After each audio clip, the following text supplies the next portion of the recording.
What's going on, Cryptic? Good to see ya.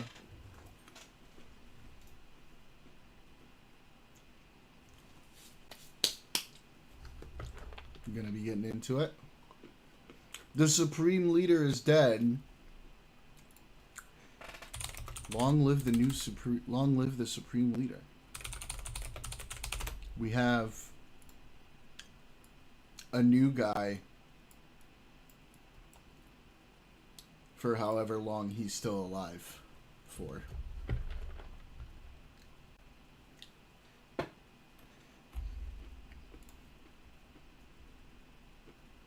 Neveroni.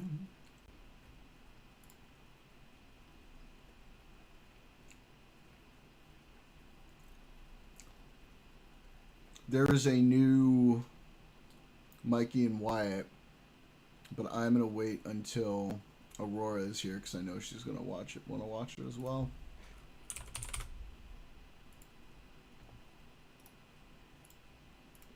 Oh, what do you got?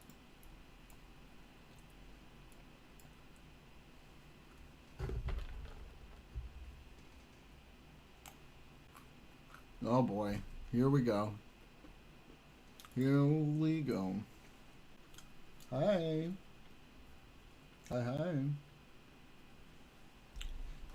Well, since you're here, Aurora, let's start off with little new Mikey and Wyatt. All right. Now that my roommates are asleep, we can enjoy the night just us two.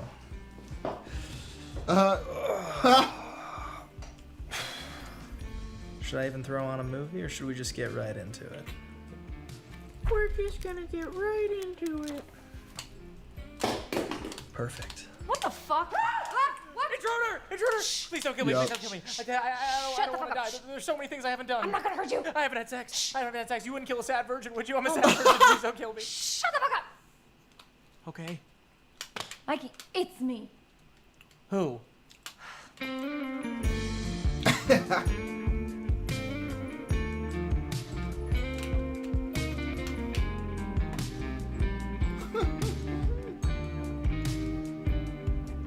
Hubba.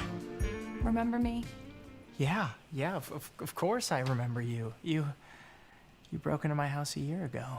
Yes. You stole everything from me that night, Sorry. including my heart. Oh, Jesus Christ. You know, I waited for you that day.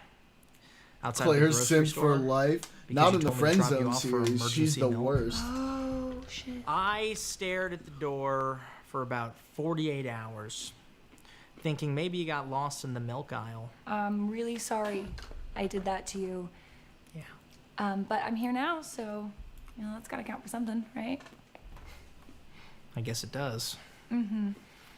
Because you did come back. For me. Mm-hmm. Which shows that you care. I care so much. I care about you too. And that's actually why I'm here to ask you a question. Hold that thought. Let me get us martinis. I'll be right back. Oh, you don't have to do that. Oh, wait. And that thing I said about me not having sex, Mm-hmm. that was a lie. For sure. No, I get that. I've had sex. Yeah. Lots of it. Cool. You want to make those drinks? Yes, sorry, on it.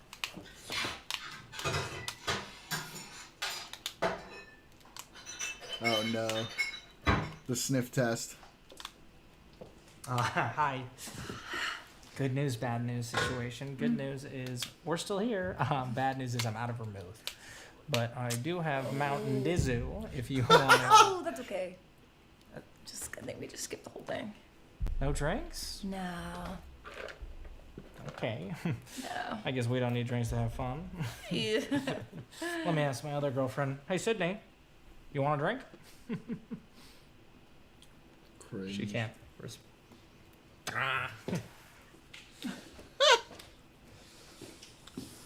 Oh.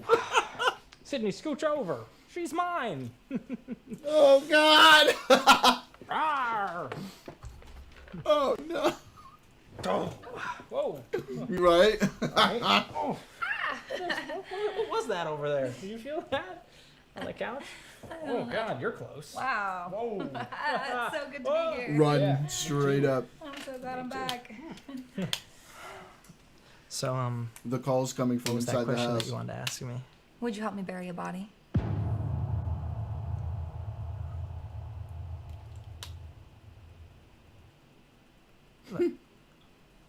Like a human body? Mm-hmm. Oh. Oops. Okay, Claire. I don't know if you should go stabbing or shooting anybody. Just say yes. What up, Bomb? How you It doing? is. Yeah. Because you've already stabbed or shot somebody? Anything to get Yeah. laid. Oh, I messed up. okay. Claire, listen, I like you a lot, and I'd love to take you on a date sometime, but I'm not really sure I'm comfortable with. Oh, I'm not gonna hurt you. What are you gonna do to me? I'm just. So you don't become the second body. Not a bad point. You smell really nice. Must be the Cheetos. Mm-hmm. You smell nice too. Thanks. Oh, come back. That was nice. More. No, not yet.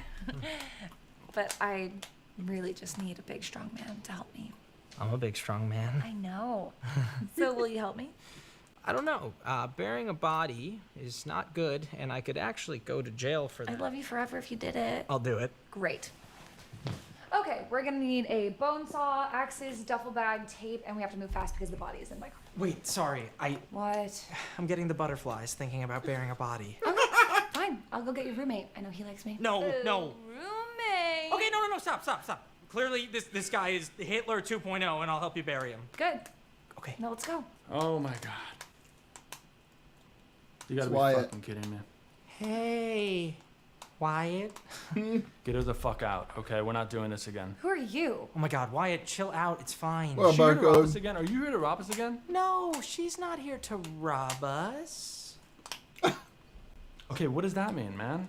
I said no, she's not here to rob us. Whatever you just did, that sounded way more suspicious. Don't worry about it, okay? You weren't even here the first time she robbed us. What do you care? She still took my stuff, okay? And I'm not arguing this. Get out of my house or I will call the police. No! Why? Because we're on a date! No, you're not. No, we're not. See? Why would you say that? I'm trying to help you. If he thinks we're on a date, he won't kick you out. What is all the yelling about? Oh shit. Oh, Lee, thank God. Lee, get back in your room. It's fine. Mikey let the crazy bitch in again. We gotta get her out of here. Oh. Hey, Claire. Hey. You came back to see me. Oh, fuck. Oh no. She didn't come back for you. She came back for me. Tell him, Claire. No, I'm pretty sure she came back for me. She didn't come back for either of you. Fucking I Lee. miss you, baby girl. Yeah, well, she didn't miss you, buddy. Missed you too. What? I miss a lot of people, Mikey. I'm very sensitive. God, you're such a I love that about you. I'm also very love that about sensitive. you. Get your own damn lines, Lee. You don't own words, Mikey. You own that fucking teddy bear that you hump at night. No! Will you guys stop letting your horniness distract you from the fact Huh? that she is here to rob us Oh, again? I'm not I don't here to really give a rob shit. you. She's not here to rob Let them be us. upset. Okay, then why the fuck is she here? Why are you here? I don't know why she's here. Oh, you know, don't you, Mikey? I don't know why she's here. Mikey, tell me why she's here. I don't know. I'm never letting you play on my Xbox again. No. Mikey? Get She's here to bury Daniel. Get Daniel to join you. Y'all can double What? team. Well, no, technically I'm here to ask Mikey Her boyfriend. to help me bury the body. And I'm gonna do it. A human body? Yeah. Oh, okay, fuck this. I'm calling the police. No, stop! Why? Because my girlfriend will go to jail. She murdered someone. She deserves to go to jail. Oh, well, that's a pretty black and white way of looking at the world, Wyatt. And this is a black and white situation. Guys, let's not bring race into this. Oh my Fuck god. my phone. Lee, call the police, please. Don't. Yeah, I'm on it. Mikey, stop him. I'll kill you. Hello? Lee. Yeah, I'd like to report a crime. You're going to prison. You deserve it. There's a woman who broke into my house and, Kick the nuts, not to crack them. well, she stole my heart. I'm not even really on the phone. Huzzah! Really, man. Daniel, Barcode has been all up in politics general in the Discord, just arguing with them hardcore. You gotta join him. Hutch Doctrine says she needs to be let go. Oh, I'm really happy. You know what? Fuck you guys. You're fucking morons. Oh, cry me a river, Wyatt. You're just jealous she doesn't like you, obviously. Boom! She doesn't like you guys either, Who's okay? arguing where? You're just both pathetic enough to do whatever In she the wants, Politics and she knows General it. Discord channel. That's not true, right? That's not true, right, Okay, Claire? I'll check it out. Yeah. No. Proof, right there. Suck it, Wyatt. Idiot. Pussy. Oh, okay, whatever. Stay with the murderer. I will. Help her bury a fucking body. I'm out of here. Don't wake me up again. Ha! Good riddance, virgin. What a loser. All right, now that he's gone, how should we bury this fucking idiot? Yeah. How do we want to handle this? I'm pretty strong, so I'll do the muscly stuff, and Lee's pretty short, so if there's any tall grass, you won't be able to see over it. Okay, that's the funniest thing I've heard all night. Claire, how about me and you go grab a drink? Body is in the trunk. Drive west. Drive slow.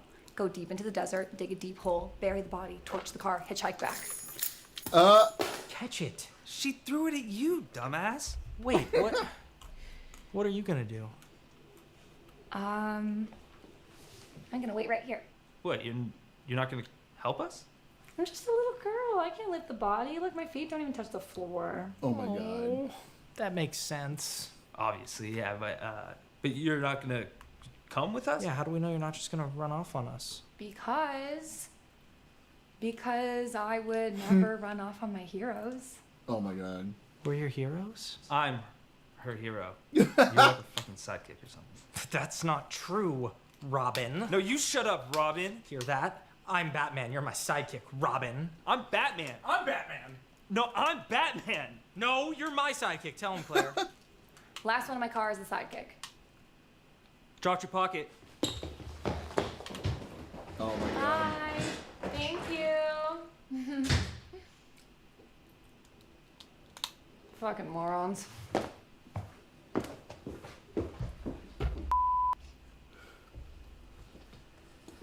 Gosh, I'm so sorry. I'm out of vermouth, but I do have Mountain Dew if you wanna. That's You okay. Now we just skip it. know, no drinks. Mountain No, Dizzy was the good take. You're right. We don't need drinks to have fun.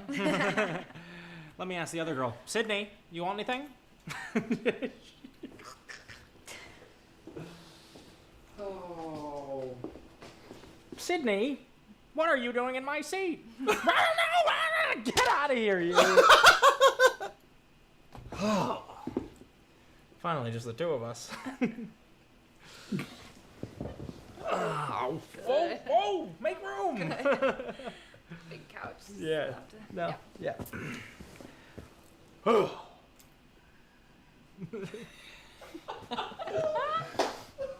It's gotta be so much fun doing these, One dude. more. Man, I miss writing and doing sketches. I need to get back into it. Good times. All right. Let's get into new shit. Just in from Texas, this is interesting. Congresswoman Jasmine Crockett conceded Oh. to James Tallarico in the Democratic Senate primary there. Notable because it was a No, it was like a long time ago, like writing sketches like when I was in acting school and shit. I never filmed them or uploaded them. It was just like writing stuff, but it was good. I mean, like I had some good shit. I remember this one that I really liked was Luigi. And I know it, like, since then, people have, like, done this bit, I think, on YouTube. But when I wrote it, nobody had done it yet, okay? But it was Luigi trying to convince Mario that, like, stop going after Peach because obviously she's getting railed by Bowser. It was that sort of thing.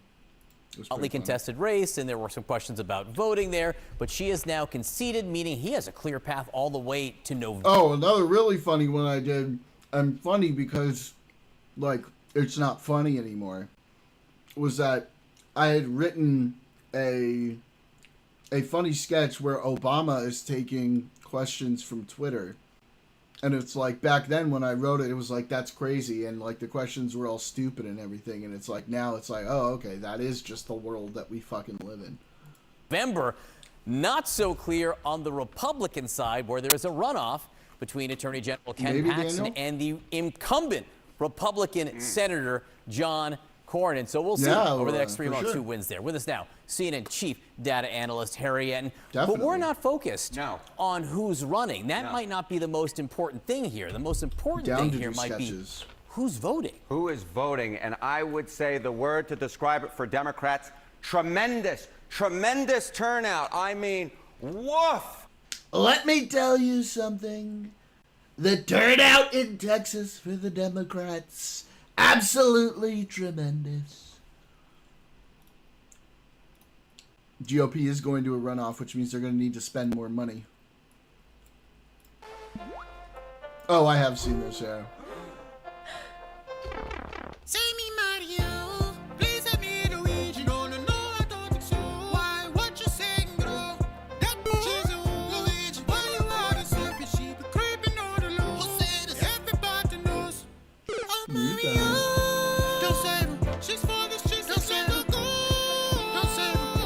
Come here, baby.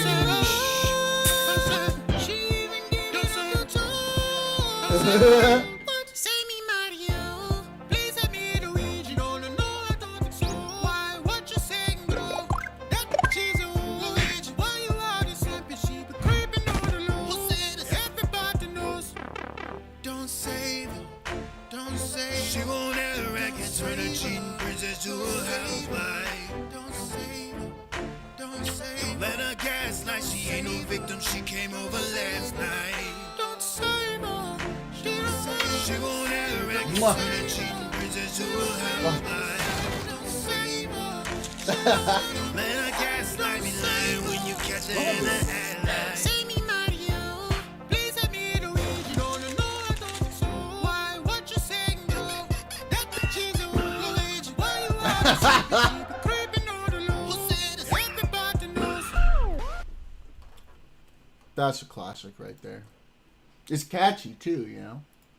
Texas Democratic Senate primary turnout, the highest ever was this primary. We're already up. Really the highest ever. You've never seen numbers like this for a primary. Never in your life. It's all because of Donald J. Trump. To 2.3 million, and that's only with 92% of the estimated voting. Yeah, but that will isn't climb ever higher. Paxton The like 2000s a average sycophant? was less than 1 million. They've more than doubled the average turnout for Texas Senate Democratic primaries. The Democrats came out and voted. This beats the old record, which was 2.2 million, and that was in a presidential primary year between Obama and Clinton, and this beat it. Democrats really enthusiastic. As I said, the word to describe this is tremendous. I can't even believe it beat. Shut up, Wesley. 2008. People, if you can remember back that far, that was such an important race in Texas. There's so much focus, and there were still more people voting in this one than that one in 2008. How about as a share of the people who voted overall? It's not just that this 2.3 million is such a large portion, the largest ever for a Texas Senate Democratic primary. It's that more people voted in the Democratic primary than the Republican primary. Look at Yeah, this. it's true. Share I of was looking Texas at those numbers midterm before. Primary ballots. Look at this. The 2000s average. If you look at the 2000s, on average, you see this. Republicans outvote Democrats. More people choose the Republican ballot than the Democratic ballot in midterm primaries by 60% to 40%, a margin of 3-2. But look so far, Democrats, more people are actually choosing the Democratic ballot. This is extremely unusual. 51% to 49%. And so far, there have actually been more of the Republican he's going to ballots endorse estimated whoever the primary winner is, obviously. to be counted than Democrats. So this margin may climb ever higher. And I will note that this is the first time Democrats outvoted Republicans in a midterm primary season in Texas since 2002. So a lot of Democrats voting and more Democrats voting than Republicans. As I said, tremendous for Democrats. And you said that has potential Really national implications tremendous. because when something like this happens, it usually means the party that benefits. Every single midterm since 2006, the party that votes more in primaries goes on to win the House of Representatives. And right now in Texas, a traditionally red state, more Democrats are voting. You transition that nationally, it's very likely that more 50%, Democrats will I be voting think, than Republicans in primaries. All right, let's talk about the Republican runoff between the incumbent Senator John Cornyn and Ken Paxton. I agree. They are headed to a runoff 3 months from now. Right now, as we're still counting, Cornyn has most votes, but what are the prediction markets saying? Yeah, okay. You know, the two of them are going to a runoff. Paxton, Cornyn. What do the prediction markets say? Kalshi prediction market in terms of who is going to actually win that runoff. And this is just such a mess. A phrase I often use, what a dumpster fire. I mean, this is as close as you basically can get. 54% chance for Ken Paxton, despite at this point having fewer votes in the initial round than John Cornyn, the incumbent, a 44% chance. But really, this is as close as it can be. This is as close as can be. It's going to be a knockout, drag-out fight over the next few months that ultimately may come down to one man. One man. Donald Trump. Right, One Donald man. John Trump. Who he gets One man, Donald Trump.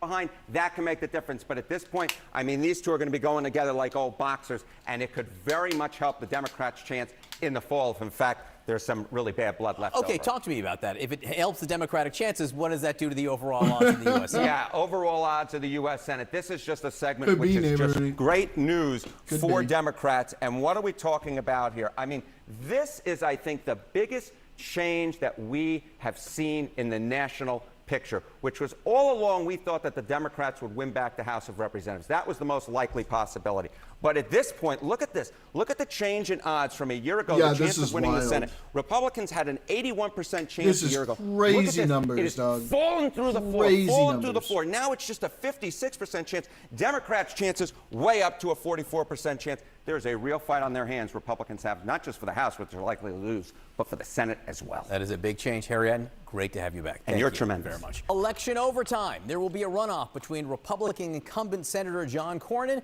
and the state's Attorney General Ken Paxton. They both failed to get 50% of the vote in the Senate primary, so That's this sets true. up what could be But a bruising it's still wild that people think that.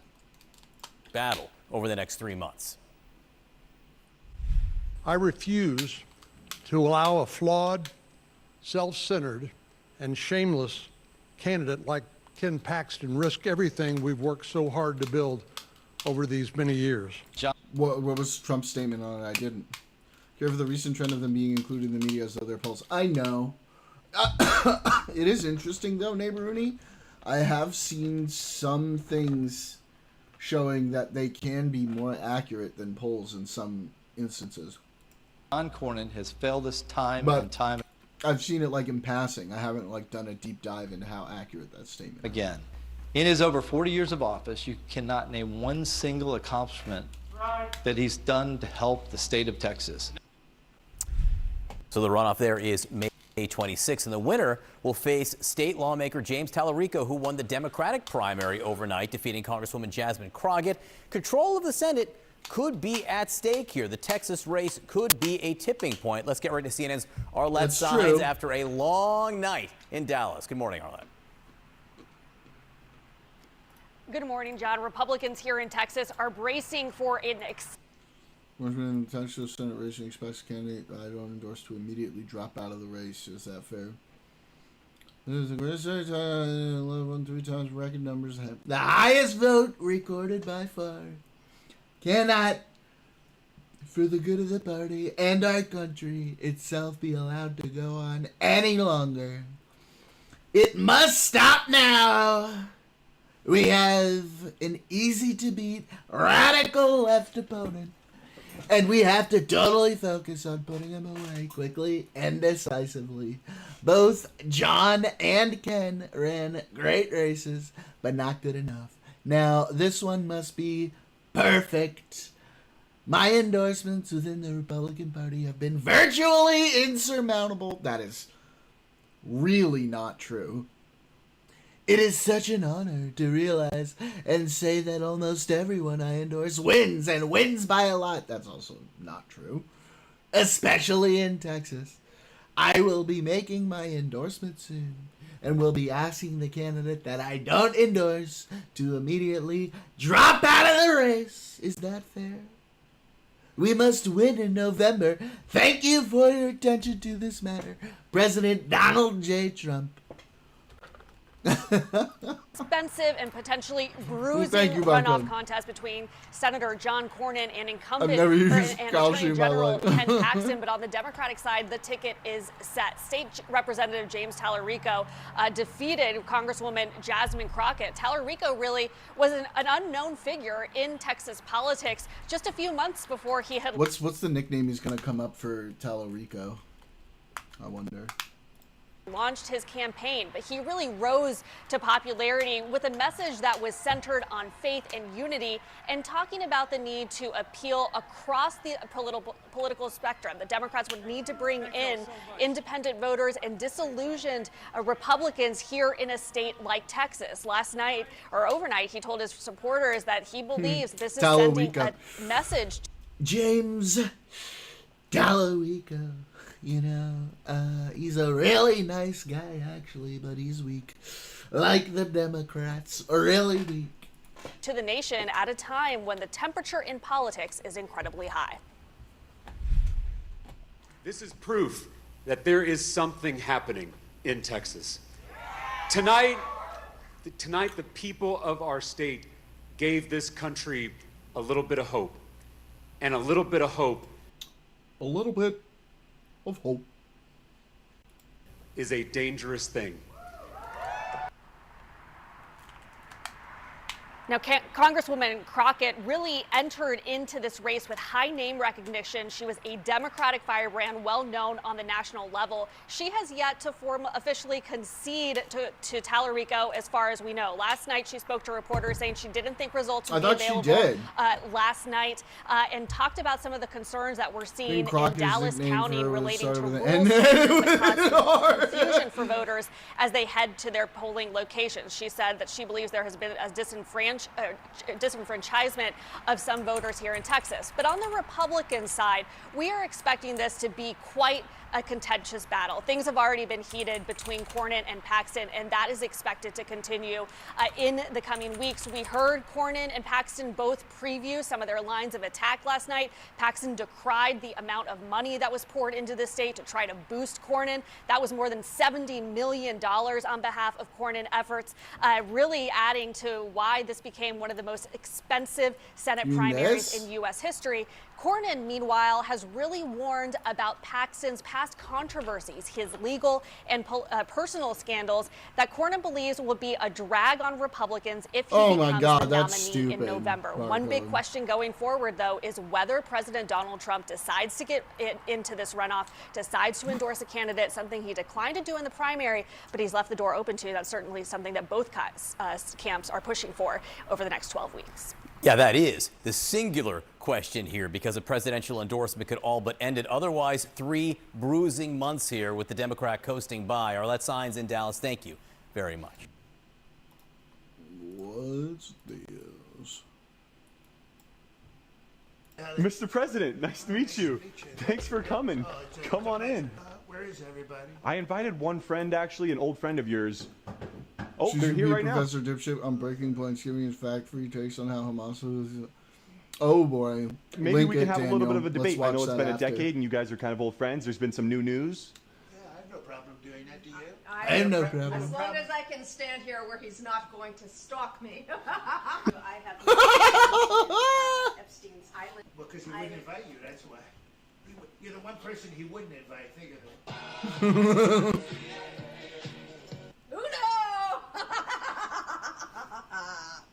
Kalshi currently has Democrats winning the midterm election. If it has the Democrats winning, you know it's a rigged. It's a rigged. It's a rigged job. You know that, right? It's a rigged. Where's Scooter? Where the hell is Mr. President. That's great, dude. Oh, exhausted. No, not at all. I just I think we're setting records like Mr. Big. What? Candy! What's up? How you doing? Good. What are you watching here? How are you doing? Are you doing great? It's great to see you. What are you watching? What are you watching?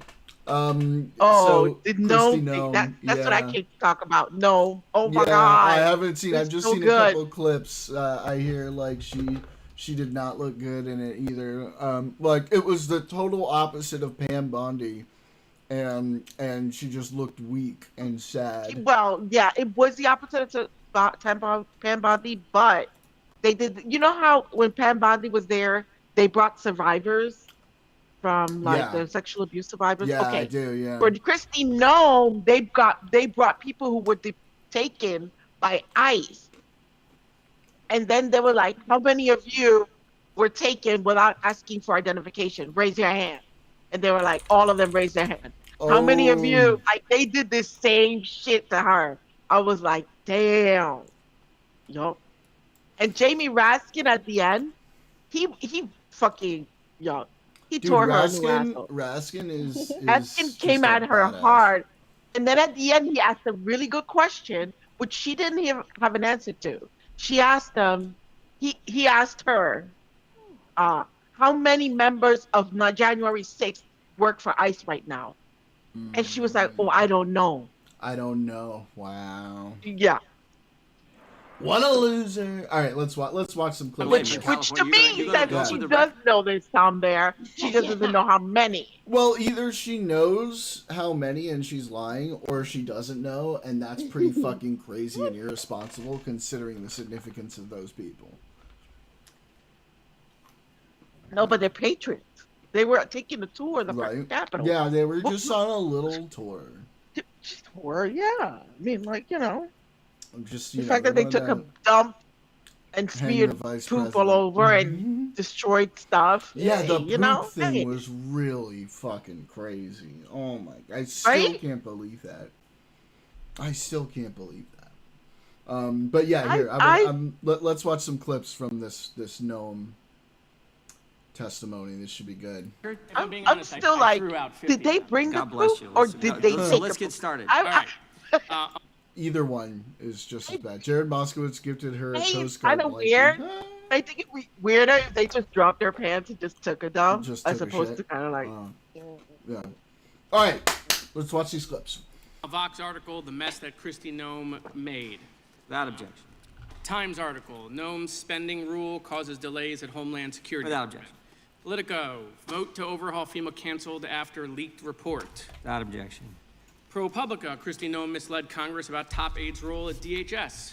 Without objection. The Hill, Trump approval rating on immigration at record low. Without objection. Wall Street Journal, pilot fired over Kristi Noem's missing blanket. Without objection.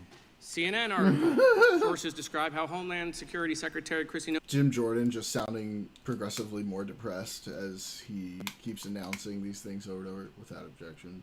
Without objection. Noem's Gucci bag was stolen under her chair. Without objection. New York Times, late night is distracted by Kristi Noem's oversized hats. That one's my favorite. And a Times article, some Republicans join calls for DHS Secretary Kristi Noem to step down. Without objection. All right, thank you, Mr. Chairman. Appreciate your indulgence. Before I begin, first let me say to the families that are still here, I am very sorry for your loss. I watched parents in my hometown of Parkland bury their some kids embarrassing after items shooting she at left my high behind. school in Douglas, and I can't tell you that it was Kristi an Noem left her out-of-body dildo on the experience, and fucking there's plane. nothing like burying a child. So I am deeply sorry for your loss. Madam Secretary, welcome. Good afternoon. Thomas Massey mentioned Ron DeSantis' response during COVID. Ron Well, you're looking at the guy who ran that DeSantis. response. I was the Director of Emergency Management for the state of Florida. For Republican governor, I worked with the Trump FEMA administration during the Category 5 Hurricane Michael recovery. That Trump's FEMA was great. We got expedited reimbursement, a program that you got rid of or threatened to get rid of. And the Panhandle had one of the greatest responses after that Category 5 storm.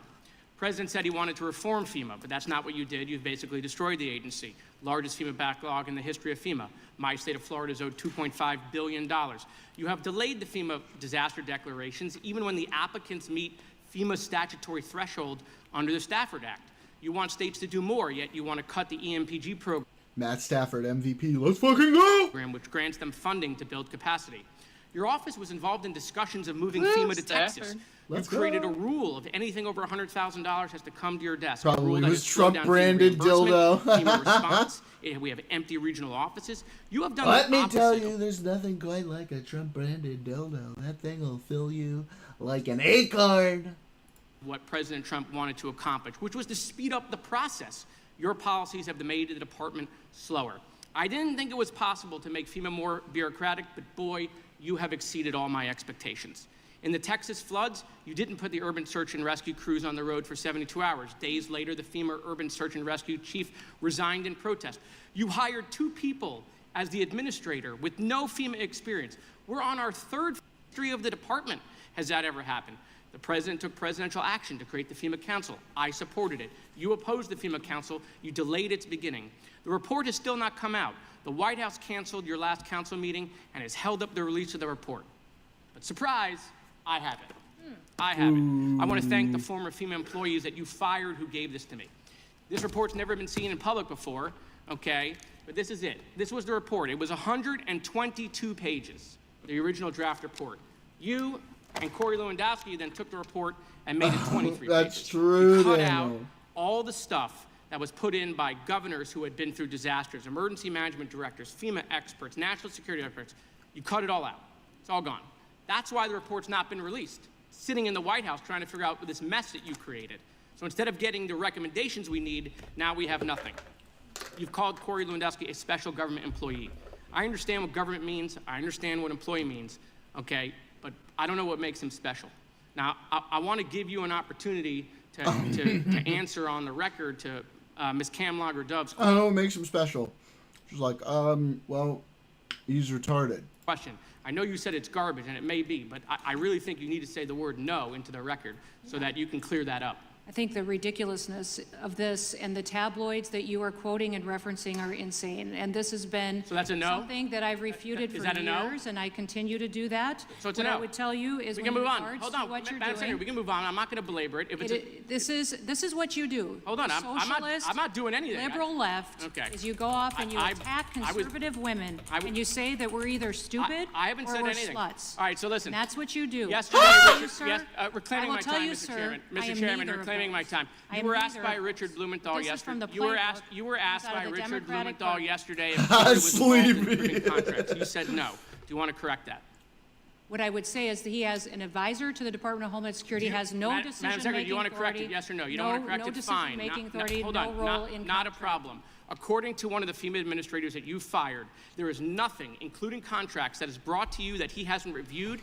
In fact, a significant amount of DHS internal routing documents has his signature on it above deputy secretaries. Okay? That former FEMA administrator wasn't fired by you, the secretary. He was fired by Corey. It was Corey that called him into your office. It was Corey that made him to submit to a polygraph test. The $100,000 spending rule that you created that comes to your desk, you're not even sitting at your desk. It's Corey who's sitting there. ISIS said the Republicans should be happy at the job that you're doing. Really? You're looking at the person who single-handedly took the president's signature core issue, immigration, the issue that got him elected from 59% to 39%. 200 miles of border walls being held up by you. They had to bring in Tom Homan, pull out of Minnesota. I think the country needs a national divorce from you on biblical grounds. I mean, if Donald Trump was What up? still I feel so Apprentice Trump, tired. he would look at you and he would realize you're the weakest cabinet member and he would fire you.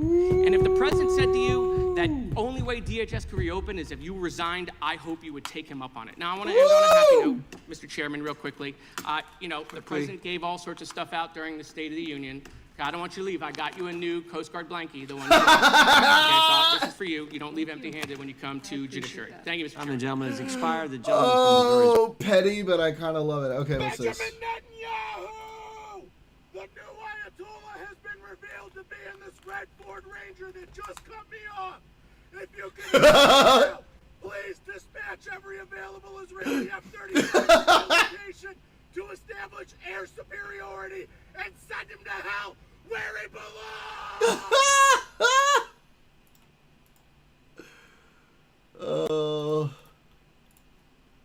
From California is recognized for 5 minutes. Thank you, Mr. Chair. Why are we nonplussed? I feel so tired. It looks like a good outcome. Lots of turnout. Thank you, Secretary, for joining us. Finally, you are in charge of protecting the homeland. And so your judgment and the judgment of your senior staff can be the difference between life and death. So I think that judgment would need to be unassailable. Why then, is the question, have you made Corey Lewandowski your de facto chief of staff who possesses an unchecked level of power at DHS? Should have been a blowout. Under your leadership. Who?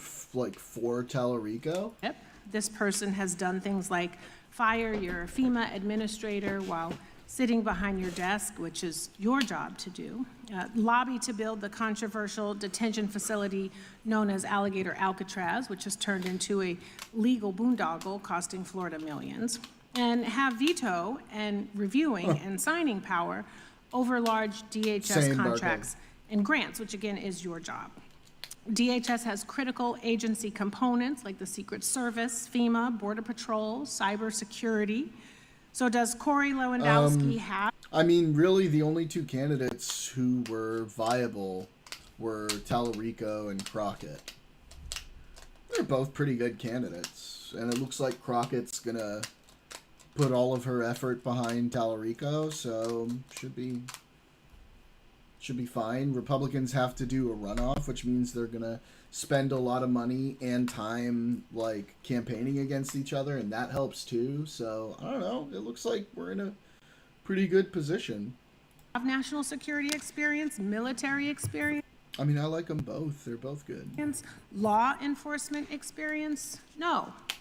He is a lobbyist, a failed campaign manager, which is causing my constituents who are waiting for their FEMA dollars and me to wonder what are his qualifications for this job. So according to the Wall Street Journal, you and Mr. L have a close relationship. Mr. That has L. made President Trump, quote, uncomfortable. The president reportedly denounced Corey Lewandowski as your chief of staff due to reports of a romantic relationship between the two of you. So instead, you designated him as a special government employee, a position he has had well beyond the allowed 130 days and requires him to disclose if he is making money off of his position. Yeah, the attacks on Tallarico I really didn't like. She needs to turn that shit around real fast. Trump knows that this guy is shady. Corey has a decades-long record of physical battery, sexual harassment, illegal lobbying for a Venezuelan oil company, and bringing a loaded gun into a federal building. Alter ego of a Despite being superhero. fired or removed from virtually every position he has ever held due to misconduct, he now wields unchecked, unconfirmed, undisclosed power over your department. He does kind of look like a Clark Kent without the glasses. This person has no experience running anything close to Department of Homeland Security or even advising someone in your position. He is unqualified, which again has left my constituents and I wondering why he is your top official. So Secretary Noem, at any time during your tenure as Director of Department of Homeland Security, have you had sexual relations Or Peter with Parker. Corey Lewandowski? True. Mr. Chairman, I am shocked that we're going down and peddling tabloid garbage in this committee today. Reclaiming Ma'am, one thing that I would tell you is that he is a special government Tabloid employee who works for the garbage. White House. There are thousands of them in the federal government. So reclaiming and my is an time, advisor Secretary, it is and has okay for no, you to be no offended authority by to the be question. making any It is decisions. okay for you to has be no offended authority by the to question. be making But it is decisions also and a putting real up your question. position. So what I would say And to you should be able to is answer that the what we do at the question Department of Homeland Security clearly every single and without day, any hesitation. every single day is to protect If this someone country is and asking to make if decisions. you or any federal official is sleeping with their subordinate, that should be I mean, as far as a candidate for Texas goes, you know, someone who says "boy howdy" when he's excited is probably a decent pick, right? the easiest. You should be wanting to answer that question. Is garbage? Because it is not about It is your sex offensive life. that you have brought It is that up. about your So judgment. that kind of garbage It is has about been refuted reclaiming for my years. time Yup, so that true, I can hear Daniel. myself. Recognize- Time belongs to the gentlelady from California, but it'd be nice if you would let her respond. I will. I want to let you know. It is about your She's filibustering Jim Jordan. She's filibustering. That's not responding. She's filibustering. judgment and decision making. It is about the 260,000 employees that work under you that want to make sure that you are giving information and making decisions clearly. It is about conflict of interest. It is about a national security risk. Department of Homeland Security was created right after 9/11 to protect the homeland. And DHS has circulated an internal bulletin to law enforcement partners warning that the conflict of the war we're in could inspire I just realized this says Israel struck a building in Qum. lone actors or small-scale cyber activity inside I the did see United Neighbor States, Ernie. I according did to see. a memo obtained by ABC News. So American lives are at risk. The people who work for you are at risk. And they want to know that the person at the top, you, No, it's are Lewandowski, making Daniel. decisions clearly, It was her. without any sort of cloudiness. Full Richard Spencer arc, yep. And that they're your decisions because you're the secretary But like, who you know, like as a Jewish person, like he can tell that to people all he wants. fuck Nick Fuentes. Like, literally, I don't care if he dies in a video game. Fuck Nick Fuentes. Was confirmed. That's what this is about. Saving the lives of Americans and not costing them millions of dollars and not having a Yes, non-consensually in a video game, Barcode. secretary who's compromised in her decision making. And Mr. Chair, before I yield my time, I would like to enter into the record some articles, and the I'm booty asking hole. for unanimous consent. Nome tightens her grip on DHS. Lewandowski fired FEMA admin. Without while saying, objection. Okay. The next one is Kristi Nome secretly took a cut of political donations. Then film it and leak it. Don't threaten him with a good time. I don't think you'd see it as punishment. Then film it and leak it! From ProPublica. Without objection. Kristi Nome fires pilot over a blanket, but is forced to reinstate him to fly home. Wall Street Journal. That's what we call a win-win. You get your rocks off and you destroy his career. Lewandowski taking out trash at Nome's D.C. home. Daily Beast. Bare knuckles By boxing match, Nick Barbie's Fuentes Mile versus Asmongold. Yeah, they'll have to end it after the 100th round. You know, once both of them have stopped crying over the little scratch they gave to each other. Every influencer, podcaster attached their brand to Trump is getting a rude awakening. Yes, it's glorious. High privacy chamber And they're all trying to distance themselves from him. It's beautiful. with alleged lover exposed. Wall Street Journal, how Corey Lewandowski became Kristi Nome's gatekeeper at DHS. Objection. A pilot fired over Kristi Nome's missing blanket and the constant chaos inside DHS. Wall Objection. Street Journal. Police charged Trump campaign manager with assault. PBS News. Objection. Woman who accused Corey Lewandowski of assault speaks out. I don't want this to happen to anyone else. CBS Objection. News. Lewandowski's firm quietly inked Yeah, deal I with agree. It would be Venezuela-owned Fuentes, company, but not by a Politico. lot. Objection. List of U.S. cities Like- raising I'm betting that a Fuentes punch is like that. security amid Iran conflict. Newsweek. Objection.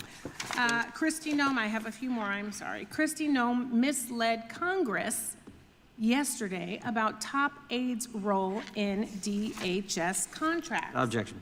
Policy number 10271. Oh no. Gruesome. Governor Gavin Newsom. It's just Oh, you and me right now, baby. no. Listen to my voice. You want to make this pivot to the left? You know where to come. Okay? You know where to come. I'm gonna come. Come to me, Gavin. Come to me. That was. I see Aurora right now. She's busy. That was not her. That was in this. Hey, let's have a conversation. I am sincerely That was interested amazing coincidence. in seeing what you're about. You've been my governor for as long as I can remember. I've paid a lot of taxes in this fucking No, state. Okay, that was the video. I make a good amount of money here. I'm asking you not just as a tax-paying citizen, but as someone who wants to really understand where you're coming from. Now that you are Gavin, do not come. pivoting as a radical visionary, singing the praises of Yahya Sinwar. Oh my god. Oh I'm my gonna come. fucking god. Oh my god. Gavin, if you meet with this guy, that'll tank you. It's like Satan in the movies tempting someone with their soul. Call up some Israelis and annex Hassan's house. Really? Oh god. I need to hear from you. Okay? I need to hear from you, Gav. The view count is going up. I told you guys to leave. You're still in here. You're coming in. You're tuning in. Now that you saw me talking personally, this is between me and Gavin. Okay? Gavin, come to the broadcast. You just did the Adam Friedland show. Many people call that the Millennial Bill Maher. Come on, the Millennial Jon Stewart. Let's have a discussion. You're hanging out with the Pod Johns? I hang out with the Pod Johns. You hang out with Adam Yes, Friedland. do I it, hang Daniel. out with Adam Friedland. Nothing beats a You Jet hang out 2 with holiday. the lemonade Amazing. stand podcast. I will be hanging out with the lemonade stand podcast. I'm just saying, Gav. Get on the team, baby. Adam is Hassan's friend. Gavin, you'll be safe. That's right. Jesus God, no, please. You know, not along most deranged leftist takes, and 2 weeks later he'll be on Tucker Carlson, and that'll be, if he does that shit, I mean, that'll be it for him.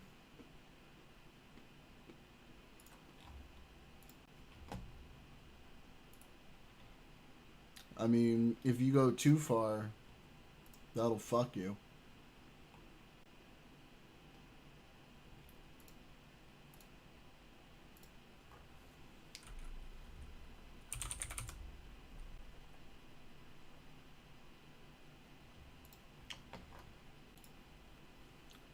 From ICE, it is an anti-fraternization policy prohibiting romantic or sexual relationships between supervisors and their subordinates. And with that, I yield. Without objection, gentleman from Texas. He's just recognized all for 5 over minutes. the place.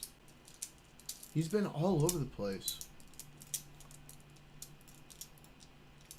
From Maryland, the ranking member, for his opening comments. Well, thank you kindly, Mr. Chairman, and welcome, Secretary Noam. We're glad to meet you, even though it's been 13 months since you took office and more than 5 weeks since 2 American citizens were shot dead in Minneapolis. Renee Good was a 37-year-old poet, Daniel. about 20 Post years it in younger there. than you are now, and like you, both a devout Christian and the mother of 3. She was on her way home from school drop-off when she encountered an ICE operation, and one of your agents shot her dead. Shot her 3 times. She bled out in the driver's seat of her car after your agents refused to let a doctor or EMT. Well, no, it's not about proxying. It's we want to get Daniel involved in there, so then they're fighting 2 people, because they've always been able to like team up and fight against one person mostly. But then if it's you, Daniel, and then me occasionally as well, ooh. Finally, we have the numbers to start pushing back on the far lefties. Her. You expressed no sympathy for her family and no regret for her killing by an ICE agent. You Yeah, ran it was a smear Leo, campaign which is against goofy Renee because Good. Leo like wasn't even that bad with you, and like I was talking to him today, and he was saying he might go ahead and unblock you as well because he was like, I don't even know why I did. You called her a domestic terrorist. Alex Preddy was also 37 and, like you, a federal worker. He was an ICU nurse at a VA hospital, outstanding in his job, providing comfort to many of our vets in their final hours. He was standing on a street corner filming your agents as they roughed up peaceful protesters. Americans have a First Amendment right to record government agents in public places, as 8 different federal circuit courts have unanimously found. But your agents pepper sprayed Alex Preddy for helping a woman that they had pushed to the ground. Then they threw him to the ground. They beat him up. They stripped him of a lawful firearm he had never touched. And then, after confiscating it, they shot him dead with 10 bullets. Before his body was even cold, you launched a smear campaign against him, using the same language, asserting without evidence that Alex Preddy had committed a, quote, act of domestic terrorism and intended to kill law enforcement. This disturbing video tells the true facts. That's been my You tried to point. cover up with propaganda, and we can play it only because other brave Americans used their phones to capture the actual reality of this horror. Deadly ICE-involved shooting out of Minneapolis. The Minneapolis police chief says a woman was killed after being shot in the head by an ICE agent.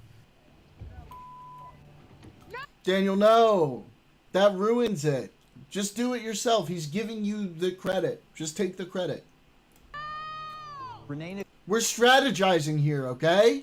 Nicole Good was a 37-year-old U.S. citizen and mother of 3. Yes, see, Aurora agrees. No ethics in war. It was an act of domestic terrorism. Breaking news in Minneapolis and another deadly shooting involving a federal officer in that city. This video shows the incident from this morning with officers surrounding a man before taking him down and shooting him during a struggle. Officials later said the man had died. Minneapolis city officials said the man is a 37-year-old white male.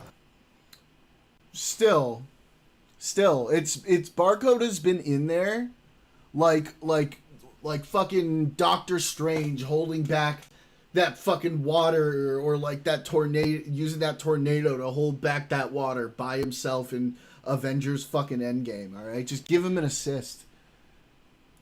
A resident of Minneapolis. They also say he is believed to be an American citizen. No, not bad gun banana. Gun owner with a permit to carry. This individual who came with weapons and ammunition to stop a law enforcement operation of federal law enforcement officers committed an act of domestic terrorism. That's the facts. Madam Secretary, you've provided no evidence to back up your defamatory lie against either of these American citizens. There have been 3 homicides in Minneapolis in 2026. Your agents committed 2 of them. Rather than work with state and local authorities to solve these homicides, you barred Minnesota's investigators from the crime scenes. You're denying them access to all the evidence that you have about the deaths of their citizens. It smells like a cover-up, and it makes me wonder who the real domestic terrorists are. But you didn't just lie about Renee Good and Alex Preddy. In dozens of cases, federal judges have found that your officials lied to them in court. A Reagan-appointed judge rejected the testimony of your acting ICE director as, quote, disingenuous, squalid, and dishonorable.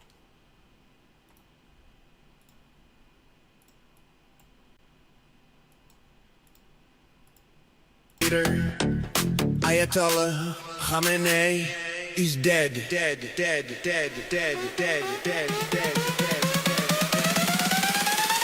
Ayatollah Khamenei is dead.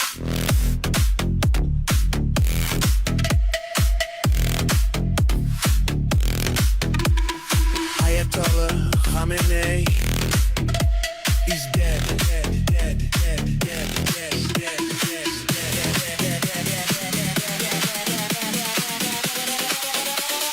Iran's former supreme leader, Ayatollah Khamenei, is dead. Iran's former supreme leader. Iran's formerly supreme. So good. It's a bop. Another judge as called the affidavit of a top ICE official, quote, the sorriest statement I've ever Not enough seen, Hoover sound. adding she was shocked when she saw it, and that if you were asking to get a warrant issued on this, I'd throw you out of my chambers. Here are a few more examples of the many scores we found in the case books. Yesterday, you insisted under oath to the Senate that you follow court orders, but that's not true either. Just last month, your lawyers were forced to admit that you had violated immigration court orders more than 50 times in 10 weeks. Throw her in And that was just jail! in New Jersey, one of 94 judicial Don't laugh, I districts in love you America. by Ween. Oh. In Minnesota, Judge Patrick Schultz, a George W. Bush appointee, concluded, quote, that ICE has likely violated more court orders in January of 2026 than some federal agencies have violated in their entire existence. And while you make a daily mockery of our courts and our Constitution, you're treating the billions of dollars our colleagues showered on your department like a personal slush fund. You budgeted an astonishing $220 million for media consultant contracts so you can star in self-promoting photo shoots and lavish ad campaigns like this one of you riding horseback at Mount Rushmore, which was shot during last year's government shutdown. You're living rent-free in the official waterfront residence reserved for the commandant of the U.S. Coast Guard. You spent $172 million to buy not one, but 2 luxury jets for your travel, and now you're using taxpayer funds to lease a 3rd jet, a $70 million luxury 737 MAX with a queen-size bedroom in the back, a deluxe serving. Where she and Lewandowski were getting it on. bar, and 4 flat-screen TVs. A big, beautiful jet paid for by the big, beautiful bill. Yesterday, under questioning the Senate, you said you plan to refurbish this jet to make it into this kind of airplane, which is what's actually being used for deportations in order to save the taxpayers' money. In other words, you're saying that's actually a deportation plane. But wouldn't it have been cheaper just to buy a deportation plane in the first place? It's like buying a Rolls Royce to turn into a Metro bus. I was almost prepared to buy that story of how the jet was both for executive travel and mass deportation. And then I heard about an airborne episode of entitlement, arrogance, and contempt. Ooh, here we go. I could hardly believe. Apparently, when your special blanket, your blankie, was left on one of the government jets and not transported over the new one, your special government employee, Corey Lewandowski, chivalrously stepped forward to fire the pilot mid-air, a 2003 Coast Guard Academy graduate and distinguished U.S. Coast Guard commander in Air Station, Washington, D.C. But then he had to be rehired immediately because there was no one else who could fly the two of you on the rest of the journey back home. Secretary Noem, you're flying high now, maybe even a little bit too close to the sun. But with all these free planes and houses and pilots, you've traveled a long distance from your actual that happened to me, job Jesus and the Christ. things you should be doing as head of Homeland Security.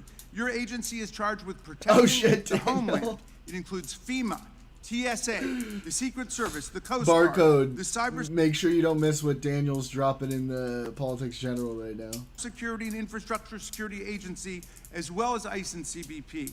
Yet you've hollowed out the national security mission. You redeployed thousands of people responsible for tracking terror financing and fighting cyber threats to go work on your mass immigration roundup. You reassigned to the roundup agents working a key national security probe into Iran's terror financing, paralyzing that investigation. And to run what's left of Homeland Security's ruined terrorism prevention. Ween sounds way too much like a euphemism for penis for people who are being homophobic, I gotta say. Should the Khamenei's Dead song with Daniel? Yeah, you gotta do that too. Gotta do that too. But this is what he just put this one, okay? This one. And this one. In office, you actually installed a 22-year-old intern whose chief listed qualification for the job was that he had participated in a model UN club his junior year of college. Through FEMA, you're supposed to provide disaster relief to our communities. Yet last summer, as floods devastated Dude, Katie Central Porter Texas, really changed everything with her like big cards, didn't she? and killed 135 people, including 25 girls and 2 counselors at a Christian summer camp. You withheld crucial support, including search and rescue teams, for 72 hours. Why? Those were 3 crucial days during which people drowned and Bangers died, indeed. waiting for bureaucratic approval. You promised to use ICE and CBP She's probably not gonna to win, expel though. the worst of the worst, undocumented immigrants guilty of committing violent crimes, like the people responsible for murdering the children of these angel families, these It's probably angel gonna be moms and Swalwell. dads who've joined us today. Instead, your masked agents have been indiscriminately rounding up any and all immigrants and citizens who your agents think look like they might be immigrants. They've arrested kindergartners, daycare She didn't seem so unlikable before until she screamed at like assistants in the middle of an interview, and now, boop, she's done. She was like the front runner, and then she killed herself in the race by doing that. And parents dropping off kids at school. Yeah. They drag grandparents out of their homes in their underwear in sub-zero temperatures and rip children out of their beds in the middle of the night, or use them as bait to arrest their parents. Just last month, your agents picked up Nurul Shah Alam, a severely disabled and nearly blind Rohingya refugee, lawfully in America, who didn't speak English. You claimed your agents dropped him at a safe, warm location. Again, not the truth. They dropped him off miles from his home in the dark at a closed coffee shop. in sub-freezing temperatures, and now, because of this cruelty, this man too is dead. You have 250,000 employees. Yeah, but Democrats and a actually budget give a larger than shit that of about stuff like that, 150 Candy. countries. You command Republicans over don't care. 80,000 sworn law enforcement officers, more than the number of police officers in New York, Chicago, LA, Houston, DC, Las Vegas, and Dallas combined. On top of that, our colleagues have handed ICE an additional $75 billion by slashing funds for Medicaid, children's health insurance, and rural hospitals. Secretary Noem, your job is to protect the homeland, but the most precious possession that we've got in our homeland is our freedom and the Constitution and the Bill of Rights that protect it. You seem to have forgotten what our most precious possession is. The billions of dollars showered on your department have paid for violence and chaos in the American heartland and a sweeping assault on the basic rights of the American people. But the heroic citizens of Minneapolis have shown America how to fight back against this reign of terror and win with the truth, with solidarity, with mutual self-help, with creative joy and humor and music, with mass nonviolent assembly and protest, and with irrepressible love of children and kindness towards animals and other living things. You've turned our government against our people, and you've turned our people against our government. But the people are winning today, although we know we must continue to wake up every day, like the people of Minneapolis, and go out and fight for constitutional freedom. We are clearly in the fight of our lives, and we obviously have very serious questions for you today about what you are turning our government into. I yield back, Mr. Chairman. Gentlemen, yield.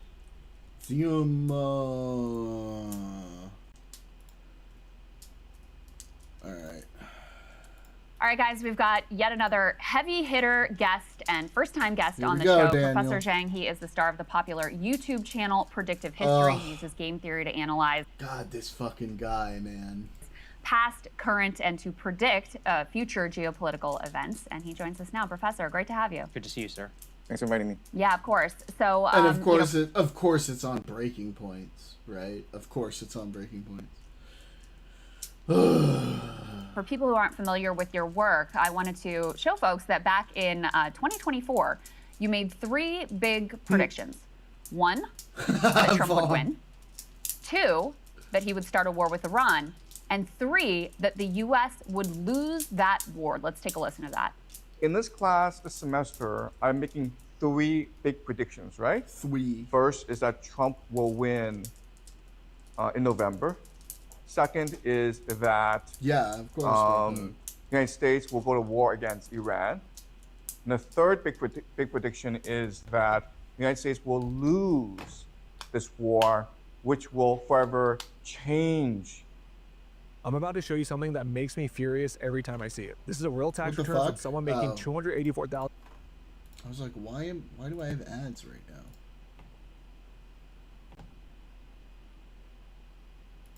Change the global order.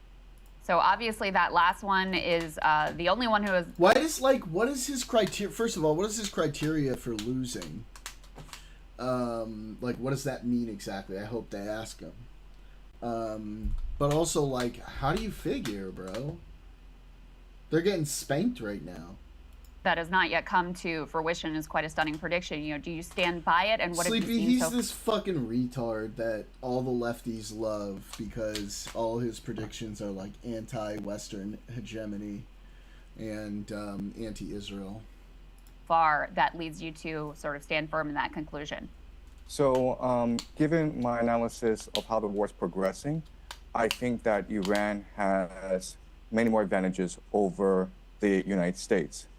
The reality is that right now, it's a war of attrition between the United States and Iran. And the Iranians have been preparing 20 years for this conflict. I did see that. In their eschatology, in their religion, this is a war against the great Satan. My understanding it was in conjunction with the Ecuadorian government. Practice runs. Last June was a 12-day war when the Iranians were able to analyze. I'm okay with those kinds of operations. If we're working in conjunction with the local government and we're cooperating, that's not something I have a huge issue with. The strike capacities of both the Israelis and the Americans, and they've had a lot of time, 8 months, to prepare fully for this new attack.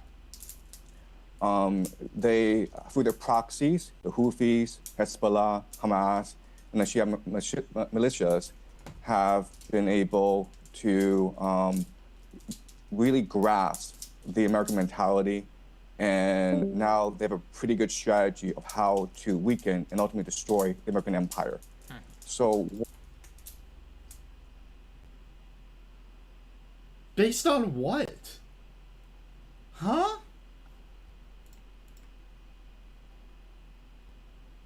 Huh? what the Iranians are doing is they're waging war against the entire global economy. And so they are striking the GCC countries. And not only are they striking GCC countries, American bases, they're going after the critical energy infrastructure of these bases. They blocked off the Strait of Hormuz. And eventually... the U.S. just said they're about to bring in, like I said, send in a carrier strike group and escort ships. And now they're saying they're probably going to do that. Like, my guy, they've done this before when Iran said they were going to choke the Strait of Hormuz. What do you think the Houthis and Hezbollah are going to do about the American fucking army, dog? Like, you're just making statements. You're not talking about actual, like, points or strategy. You're just saying shit. They will go after the water desalination plants, which is the lifeblood of these nations because they don't have fresh water supply. Yeah, so we know they're going to go after the desalination plants. How does that fuck the U.S. up? In fact, the water desalination plant provides 60% of the GCC's water supply. So if a drone, and these drones cost $50,000, if they wiped out a desalination plant in I don't know Riyadh, what that means, Saudi Arabia, and it's a city of 10 million people, right? They'd be out of water in 2 weeks. In 2 weeks. And right now... Yeah, so they probably have, like, no protections or missile defense systems for those extremely vital areas, right? They're probably just like, oh, we're not going to protect those at all. Iran can just launch missiles at them willy-nilly, and we haven't done anything to protect them. There was that story a while ago, the Bush is taking back the party. The Iranians have de facto closed off the Strait of Hormuz, and the GCC gets 90% of its food from the Strait of Hormuz. So I know a lot of people are talking about the disruptions to the global economy, but right now the Iranians are actually threatening the very existence of Saudi Arabia, UAE, Bahrain, Qatar. And why this is important is that... What? Bro, what? The Gulf states are really the linchpin of the American economy. So what they do is they sell petrodollars and then they recycle petrodollars back into the American economy through the investments in the stock market. And right now we know that the entire American economy is propped up by AI investments in data centers. And a lot of that comes from the Gulf states. So if the Gulf states are no longer able to sell oil and they're no longer able to finance AI, this AI bubble in the United States, then this AI bubble will burst.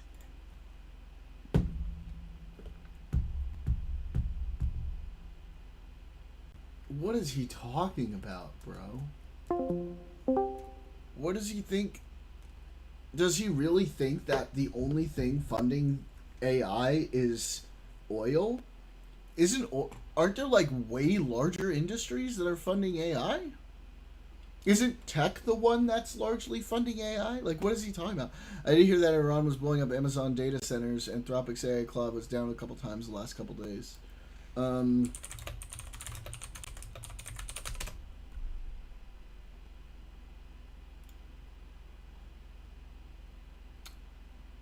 Let's see, where are they? 3 in the Middle East from Iranian drones. There's rapid growth of data centers in the region.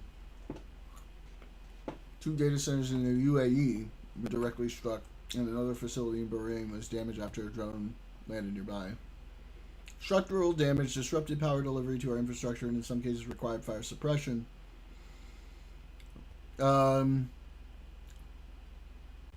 Okay. Localized and limited disruption.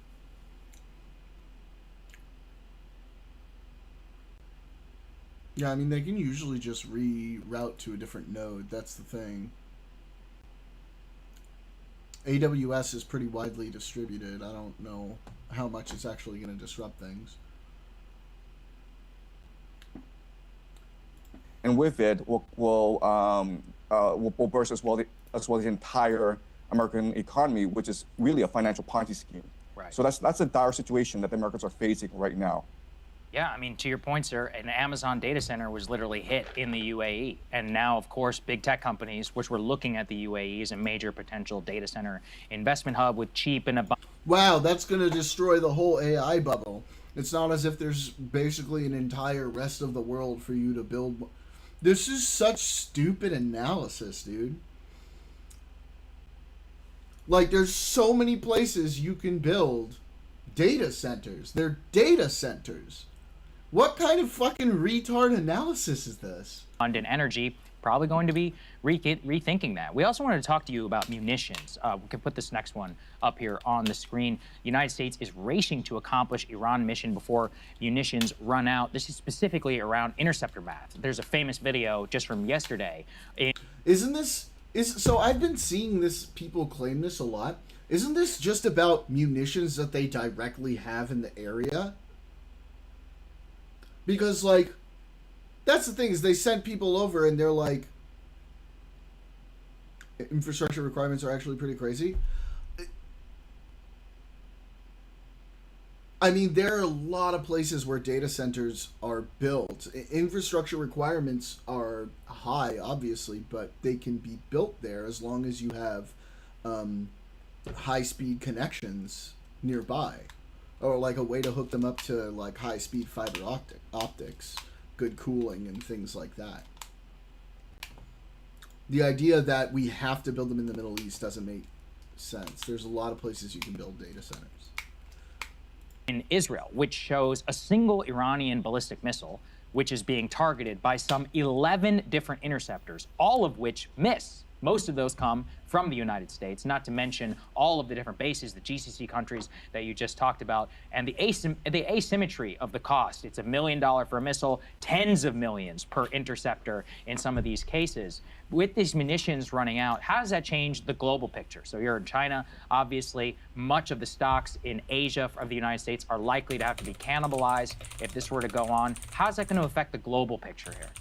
Right, so my first point is that the United States military is not designed to fight a 21st century war. Remember, the military-industrial complex came to being after World War II. And plus, they just like approved like huge military budgets. They're just gonna make more munitions.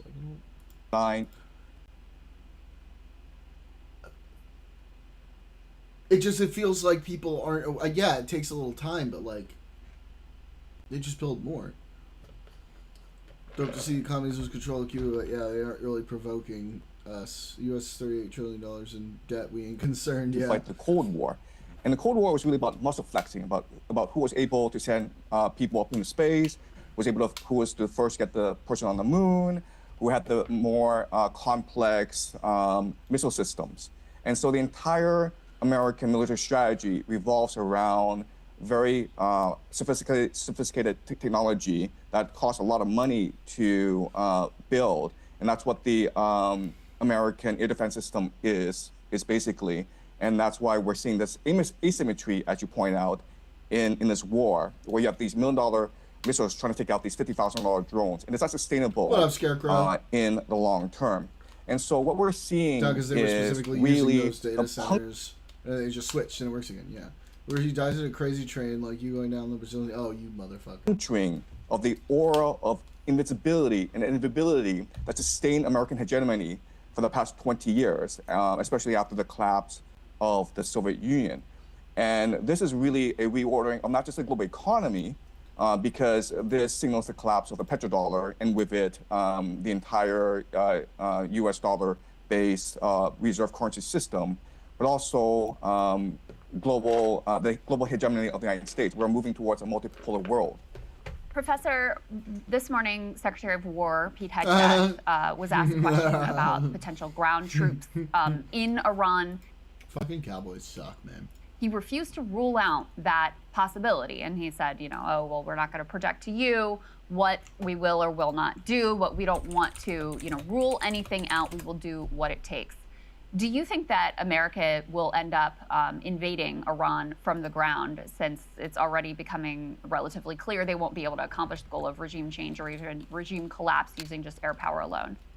Right. So everyone says that the worst calamity that could happen in the United States is if it were to send ground troops into Iran. At the same time, the United States are committed to regime change in Iran. We've never had a precedent in history where you were able to regime change from the air alone. You need ground troops.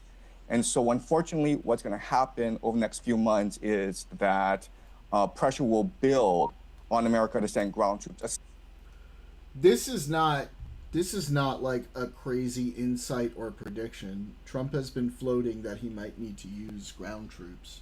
Especially from the GCC countries and from Israel, which are being pounded right now by the Iranians. So remember that if the GCC countries, Saudi Arabia, Qatar, UAE, Bahrain, if they go, then the petrodollar goes with them. So the Americans need to protect these. Yeah, but like, they're not really in danger of going. Like, Iran, for all the shit that they have, is going to be spread pretty thin if they're fighting wars on, like, how many fucking fronts? Countries. And these countries are going to demand that either the Americans bribe the Iranians to cease, and this is like $5 trillion in indemnity, okay? Or send ground troops to wipe out the Iranian threat once and for all. And I know that there's no political will for ground troops to be used against Iran among the American people.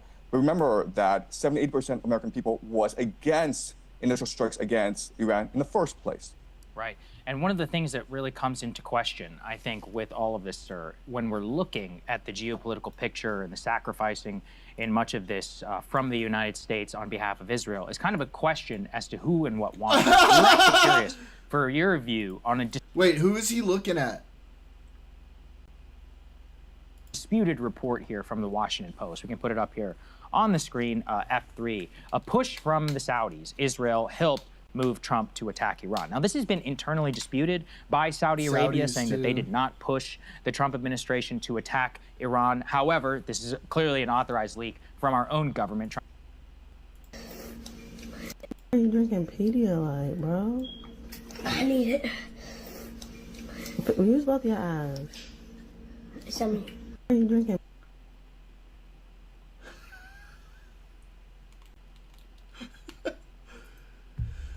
You could tell they're saying you're lying or both.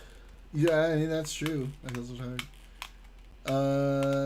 This guy talks about the U.S. not having ground military designed for overseas deployment when his country has a palace poodle army that's only skilled at slaughtering unarmed civilians. You said he got... I mean, does this guy seems like an... You said he got arrested in China, but he's talking like a fucking asset. Trying to at least lay some of the blame on behalf of the GCC. What do you make of this analysis and of this narrative that Saudi Arabia was also trying to be behind this push to bomb Iran? So I've always argued that both Saudi Arabia and Israel are heavily invested in regime change in Iran. Yeah. In fact, Saudi Arabia sees Iran as much more of an existential crisis than Israel. Because remember, Israel still has nuclear weapons, and Israel is a very diverse, very sophisticated economy, whereas Saudi Arabia is completely reliant on oil. And it's always had problems with Iran because Iran is a theocracy opposed to the Saudi monarchy. Iran funds and equips the Houthis, which have been antagonistic towards Saudi Arabia for the longest time. And right now, the Saudi economy is suffering. It's been trying to pivot towards more of a tourist economy. That's why they brought in Ronaldo. That's why they're switching to e-gaming. That's why they're building something called a line, NEOM. And all these things are not working out. So they need to be able to control the oil resources of the entire Middle East if they are to survive and thrive as a nation. So I do believe that this reporting is credible, even though it does make Saudi Arabia look bad. But remember, Saudi Arabia says that they wanted peace, but they are Good helping catch, the Bong. Israeli. I didn't even think about that. He said fucking e-gaming instead of esports. And the Americans attack Iran right now because they're allowing the Israelis and Americans to use Saudi airspace. So help us understand, because it still feels to me like there's some pieces that don't totally add up. You had, in advance of this war on Iran, you had top military brass up to the chairman of the Joint Chiefs of Staff saying, this is a really bad idea. We are not ready for this. All the math on the interceptors that's been talked about for months at this point. And yet Trump still decided to go ahead. What is the calculus that he was making here that led him to take what, already... Well, how is this guy gonna know that? How is this fucking random guy gonna know that? ...appears to be catastrophic actions? Right, okay. So this is the key question. Why do they do this? I think there are three possibilities, okay? And I think all three possibilities are valid. The first is the idea of hubris. If you look at history, this is how empires behave. So the Mindoro kidnapping was quick, successful, and it was adrenaline rush for Trump. And that made him overconfident in the capacity of the American military, okay? So hubris is a factor, and we see this throughout history. Why did Hitler invade Stalin? Because he conquered Europe really easily, and he thought he was invincible, right? And that led to the destruction of the German army in the Soviet Union. So hubris is a factor. Then you have to look at internal political calculus, where even though America does not benefit from this war against Iran, Trump himself personally benefits. Why? Because the Saudis and the Israelis are bribing him to Oh my God. Attack Iran. Remember that the Saudis invested $2 billion in the private equity fund of Jared Kushner, who is the son-in-law of Donald Trump. Kushner. And the Israelis, through Miriam Adelson, have been financing Trump's political career, right? So Miriam Adelson, a few months back, said that she will put up $250 million if Trump were to run a third term. So Trump is getting a lot of financial and political support from the Saudis and Israelis. Also remember that if this war goes sideways and Trump is forced to use ground troops, he will probably get approval from Congress, and this will give him emergency war powers, which will allow him to influence the midterms. So Trump is thinking about a third term. And I think at the ballot box, he probably won't get it. But if there's a war going on and you can delay elections and you have emergency... This video is going to fuck up my algorithm, I already know. ...war powers, and people will rally around the flag, then he probably will get a third term.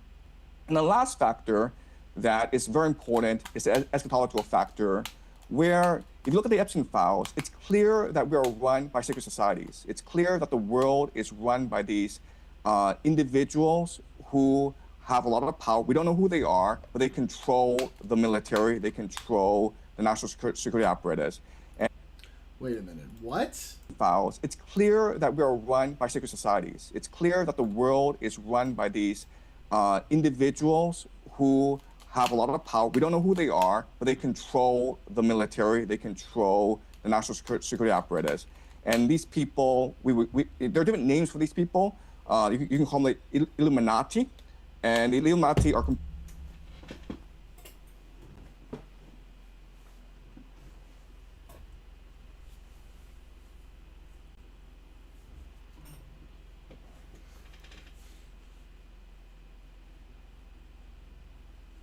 No, no, no, no. No. Stop it, dude. Stop, please. You're embarrassing yourself, bro. composed of three major groups, okay? You have the Jesuits, who control the Vatican. You have the 17 Frankists, which control the modern state of Israel today. And you have the Freemasons, which control the national security apparatus.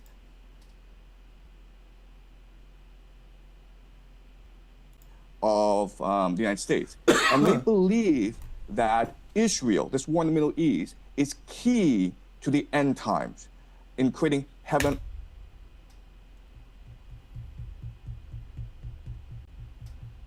on earth.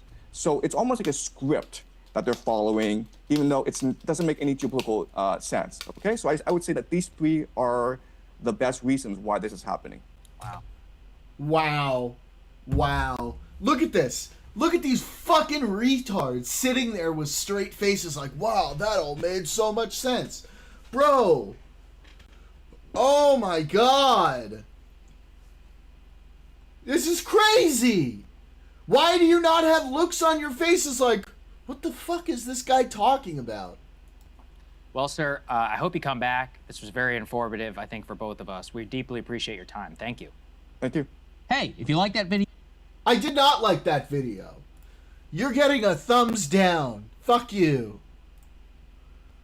That was ridiculous, bro. He literally started talking about the Illuminati. Oh my god. What a fucking nut. Right, very informative. Jesus.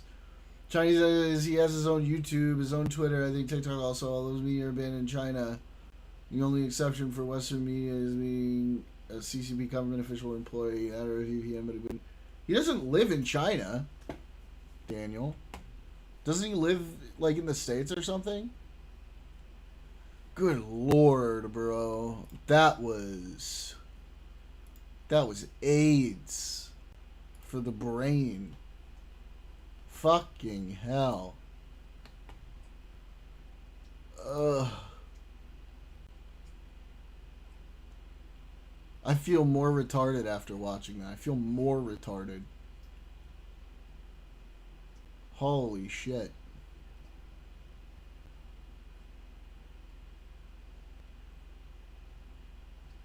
I need a palate cleanser.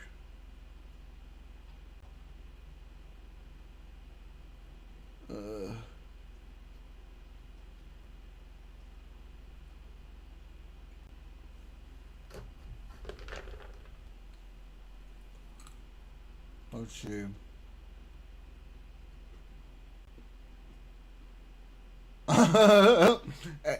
And Tom's amulet and amulet accessories. Jesus Christ, dude. That was some crazy shit.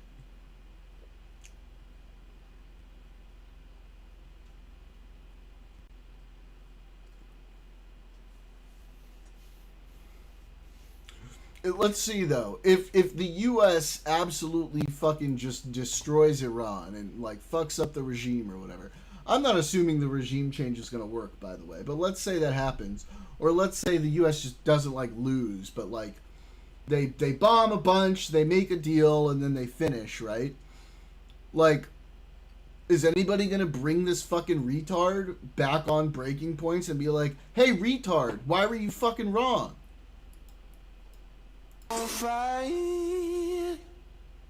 Fireball.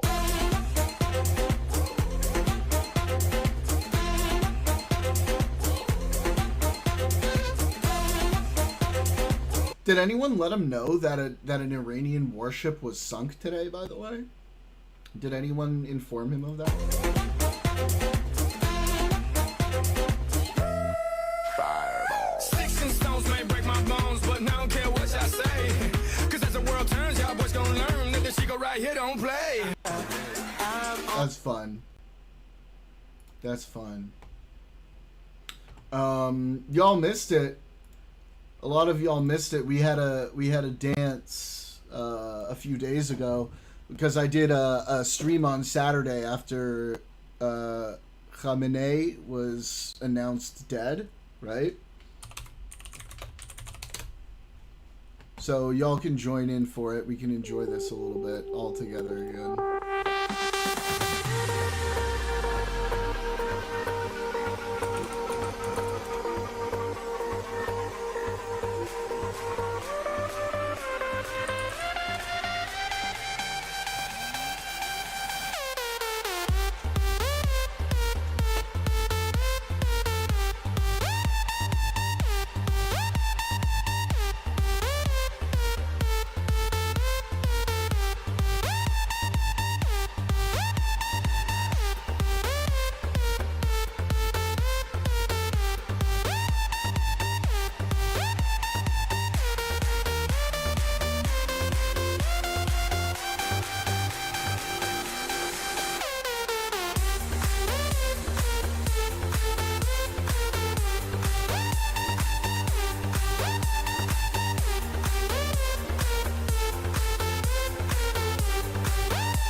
Let's go.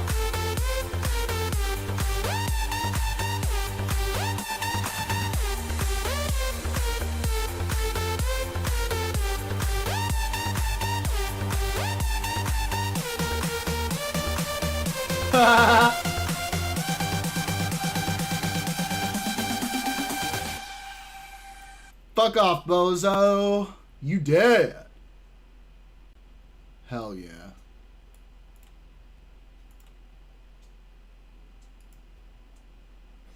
Oh boy. Clipped and shipped.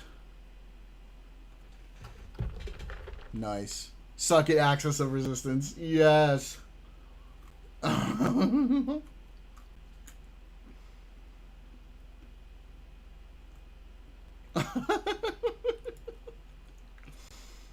That's dope. That's dope. Alright, what's this? In an unexpected update after last night's news that the Republican primary in Texas would be going to a runoff, Trump made the following announcement Oh, on Truth this is the Social. thing. The Republican primary... Yeah, we already used all those. Alright, co-host of Pod Save America, Tommy Vitor. Tommy, thanks for joining. Brian, great to see you. So we just got major news today that the House do one with his Oversight son Committee, as well. Democrats Yeah, and you might as well get the Republicans, 2 for bipartisan 1. effort, have issued a subpoena for Pam Bondi. So You gotta get as the this BOGO. process moves The forward, BOGO and now we're going funeral. to see Pam Bondi, the Attorney General, testify as far as Epstein is concerned. How effective do you think that's going to be? Or do you think that, some Republicans threw their name on this thing because, it would be too toxic not to, and then we'll just have the usual partisan circus when it comes time for the Attorney General to testify? Well, I mean, I think we should talk about some of the Republicans who voted to subpoena Bondi. It's like Nancy Mace, Lauren Boebert. Like, these are very conservative members of Congress who are saying enough is enough here. Enough with the lies, enough with the cover-up, enough of protecting Donald Trump. Like, what we find in the Epstein files should all be disclosed. So it seemed to me to be a pretty significant moment in what's been a pretty steady erosion of Republicans' willingness to just like go along with Trump on the Epstein issue sight unseen. Yeah, I think that's exactly right. And also, we have seen in a lot of these hearings where it's clearly, split on partisan lines, where Democrats will fight against these administration officials, Republicans will defend these administration officials, but it doesn't look like this. It doesn't feel like this is going to be the same thing. Like if Pam Bondi comes into this hearing, first of all, it's a major step for the Attorney General to be subpoenaed to testify for the House Oversight Committee in the first place. Yeah. But the fact that we had so many Republicans sign on to this effort suggests that if she thinks she's going to go there and get coddled by these Republicans and allow it to devolve into the usual D versus R food fight, it doesn't strike me that that's going to be super easy, especially considering the fact that the questions that are still outstanding are so obvious and so egregious. It's like, where are the other 3 million Epstein files? Why have Epstein's co-conspirators' names been redacted? Why is Trump's information being redacted? Why are Trump administration officials like Howard Lutnick and his pick for the Fed chair, Kevin Warsh, and his buddy, Elon Musk, like why has their information been covered up? So there are a lot of really easy to understand questions that frankly just deserve answers. Yeah, I think look, I don't agree with Nancy Mace or Lauren Boebert on anything politically, but I do not doubt their sincerity when they say they are really primarily concerned about the victims here. They want justice and accountability. And it's incredibly depressing that the only justice that is happening for Epstein's victims is happening outside of the United States. It's like Prince Andrew over in the UK getting stripped of his title, or the former ambassador to the US from the UK possibly getting prosecuted for sharing confidential information with Jeffrey Epstein. Meanwhile, we have a president of the United States sitting in the White House just pretending that this isn't happening. We have Howard Lutnick, the Secretary of Commerce, telling the story to a podcast about how he and his wife met Jeffrey Epstein once and were disgusted by him and knew he was a predator on the Never spot. went back find for out dinner he took his again. kids to Epstein's island and then signed a business deal with Jeffrey Epstein. So there's a lot more we need to learn about what's in these files and what these Trump administration officials did. Do you think that the administration is going to be able to outlast this pressure? No. I just think it's endless. There's an endless number of documents. There's an endless number of even with the Iran thing, the Epstein pressure continues, and good on everybody still bringing that up because that's so important. questions to ask, threads to pull. This is not going away. I also don't think it helps that these Republican officials, when they were running for office, largely predicated their campaigns on getting exposure on this exact issue. Like, they groomed their audience into believing that this was important, and their audience did believe that this was important. And so then when they get into office and they engage in the exact type of behavior that they once condemned, it becomes all the more egregious for an audience of people that's expecting some results here. And also, like, look, I think it's not insignificant that Trump is having a more broad kind of dip in his polling and anger with him from Republicans. Like, we were watching a clip today of Alex Jones talking to Nick Fuentes, right? There's right wing and crazy, like, neo-Nazi as you get, and both of them were like near tears, talking about what a disappointment and failure Trump was because of the war in Iran and because of the Epstein files. So, like, this is not just a bunch of liberals attacking Trump. This is like the far right of the party. Which kind of, look, that part frustrates me because Trump has always campaigned differently than he's governed, and in his first term, he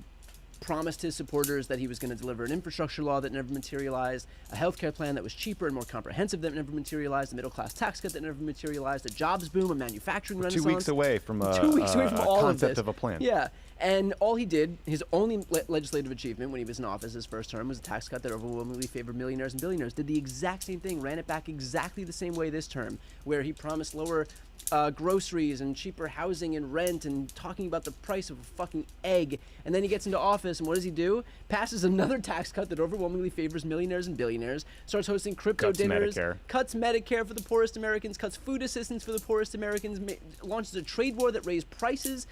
Real war. And now we have a real war. A couple of them, actually. Every kind of war this guy could launch, he did. And it's borne down It's on gonna be the everybody. best This guy has war. never Never seen a governed war so in any way even moderately resembling the way that he's campaigned. And so, you know, I half of me just wants to say, like, what did you expect? At what point did this guy who campaigns as a populist ever govern as a populist? But, you know, so it goes. Apparently you have to learn the hard way. You know, the one thing I would say is I kind of did think Trump was sincere about not wanting to start regime change wars in the Middle East, because I thought he would think it was bad politics. You know what I mean? When you told me you were going to vote for him because of that reason, I was on the fence. You know, I was frustrated.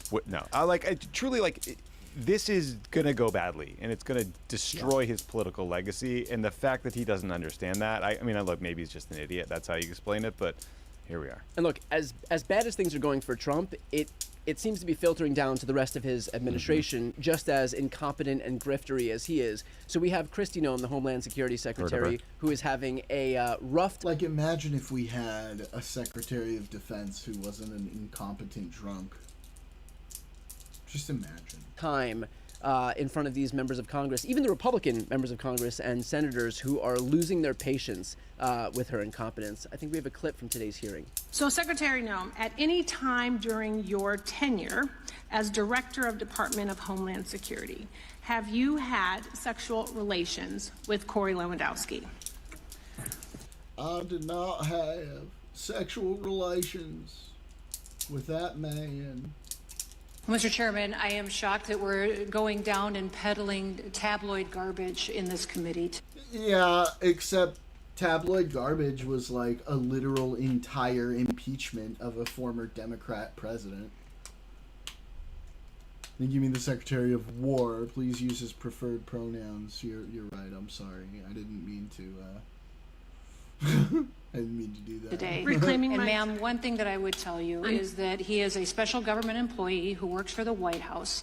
There are thousands of them in the federal government. So reclaiming and my is an time, advisor, Secretary, it is has okay for no, you to be no offended authority by to the be question. making any It is decisions. okay for you to be Has no offended authority by the to question. be, I love that. Making It's decisions. okay for you to be Also offended by question. it. So what I would say And to you should be able to is answer that the what we do at the Department of Homeland Security every single and without day, any hesitation, every single day is to protect if this someone country is and asking to make if decisions. you or any federal official is sleeping with their subordinate, that should I be the have easiest. special. You should be wanting Real to special. answer that question. Is garbage? Because it is not about It is your sex offensive life. that you have brought It is that up. about your So judgment. that kind of So that is a lot of words, Tommy, to avoid saying no. No, I did not have an affair with Corey Lewandowski. Yeah. The most words to avoid The saying best no. words. You would The think that most if the answer words. was no, you could just say no. Yeah. It feels a little uncomfortable there that she couldn't. Is there no irony here in the fact that like one of the most defining moments of Bill Clinton's presidency was like the I did not have sexual relations with that woman, and now here they are. Did not and pre-watch, so many by years the later, way. where they're asking Kristi Noem the exact same thing, and I mean, hell, she gave a worse answer than Bill Clinton did. And like, it really is a relevant question, because when you're the Secretary of Homeland Security, you cannot be sleeping with your subordinates, and you cannot be lying to Congress about what this person's role is, right? Like, Corey Lewandowski was Trump's first campaign manager. He wanted to be... Like, we are, we're just over a year in. There's no way there aren't going to be some casualties from this cabinet. And, like, I would be surprised if some of these people don't end up in jail, like, for perjury or, like, having to do some shit. Because some of this is crazy. We might change it to the Department of Special Operations, and Congress doesn't need to approve it. I have a way to resolve this. When the Dems take the House, subpoena her again, ask her the question, but don't tell her you installed black lights in the chamber and cut the normal lights and switch to black lights. Ooh. And then everybody looks at Lauren Boebert, who's on the committee, because, like, yeah, she's, like, Noam, she's got a little bit, but then Lauren Boebert lights up like the fucking sun. Chief of staff over at DHS. The White House reportedly spiked him, so he's something called a special government employee, which means he's supposed to only be able to work... I'll say he's a special government employee. Extra special. But he's only supposed to be able to work there for like 150 days, but he's end running around the system. Wow. Wow, Casper. That's how we enter stream, huh?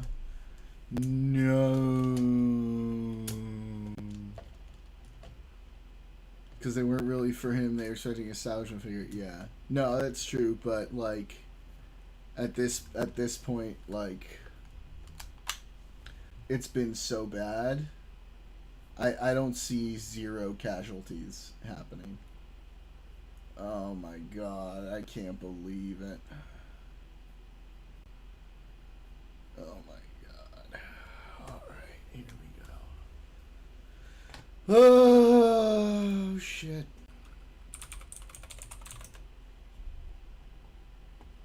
There have been already 4 American casualties, yeah.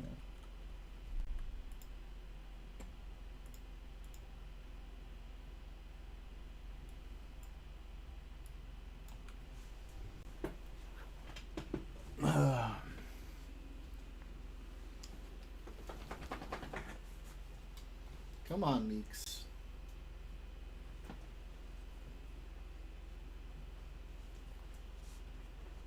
Chicken dance time. You ready? You ready? The best kind of time. Oh my god.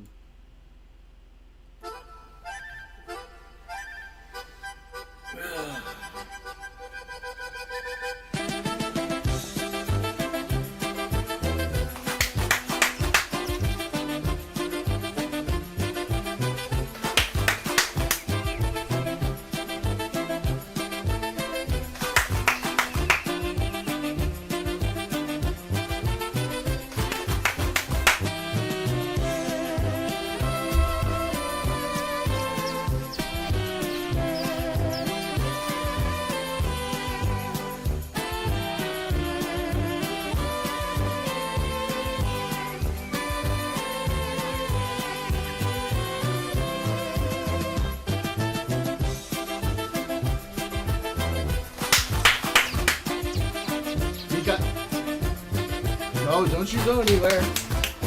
Come here. Sit.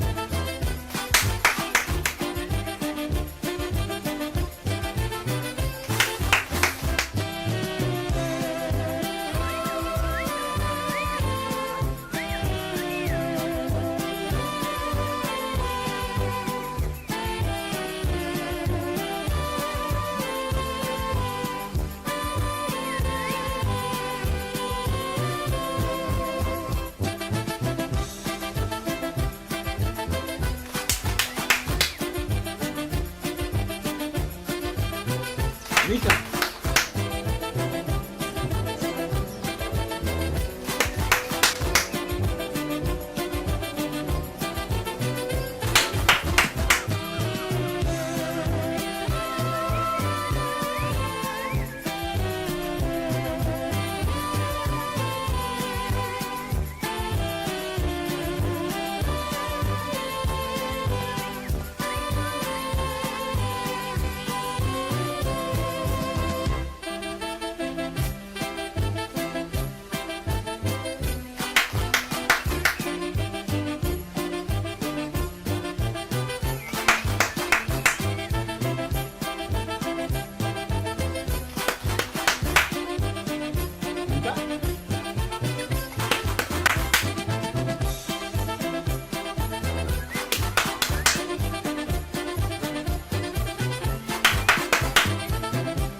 Mika.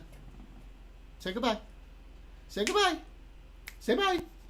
It's a quiet bye. Mwah.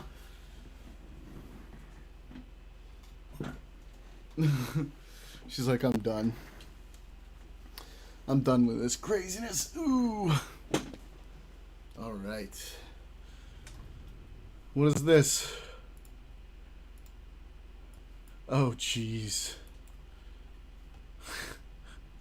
He's also doing things he shouldn't be doing, like fucking the Secretary of Homeland Security. that and approving contracts is where I was going to go. Thank you for the So, entertainment. you know. Oh my God. All of it. You can't do both. Both are bad. Well, apparently you can do both. Apparently you can't do both. Jared Moskowitz is going to ask you about it. You know, the interesting part of this is it looks like even, you know, normally this is the kind of thing where it would just evolve into the usual D versus R food fight and all the Republicans would throw their weight behind her. But I think they're realizing that all of this stuff, whether it's Kristi Noem's indiscretions, we could call it General incompetence. General incompetence. Whether they don't like her. It's the Trump administration, you know, engaging in this trade war. All right, fine. I'll fucking do it.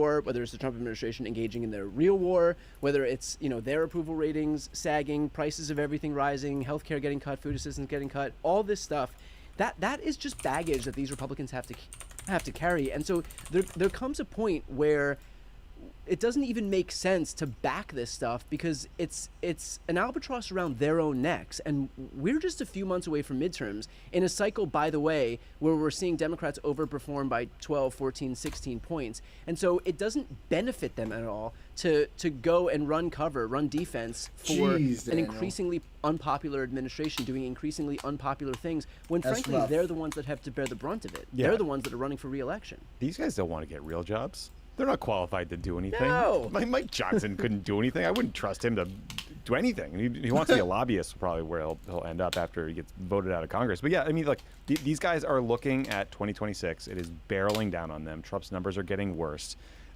Remember at the beginning of the year, there were all these stories about how Susie Wiles, Trump's chief of staff, is going to enforce discipline at the White That's right. House. We're going to have a new tone. We're going to do affordability events every week. And now we're doing our second regime change war in like 6 weeks.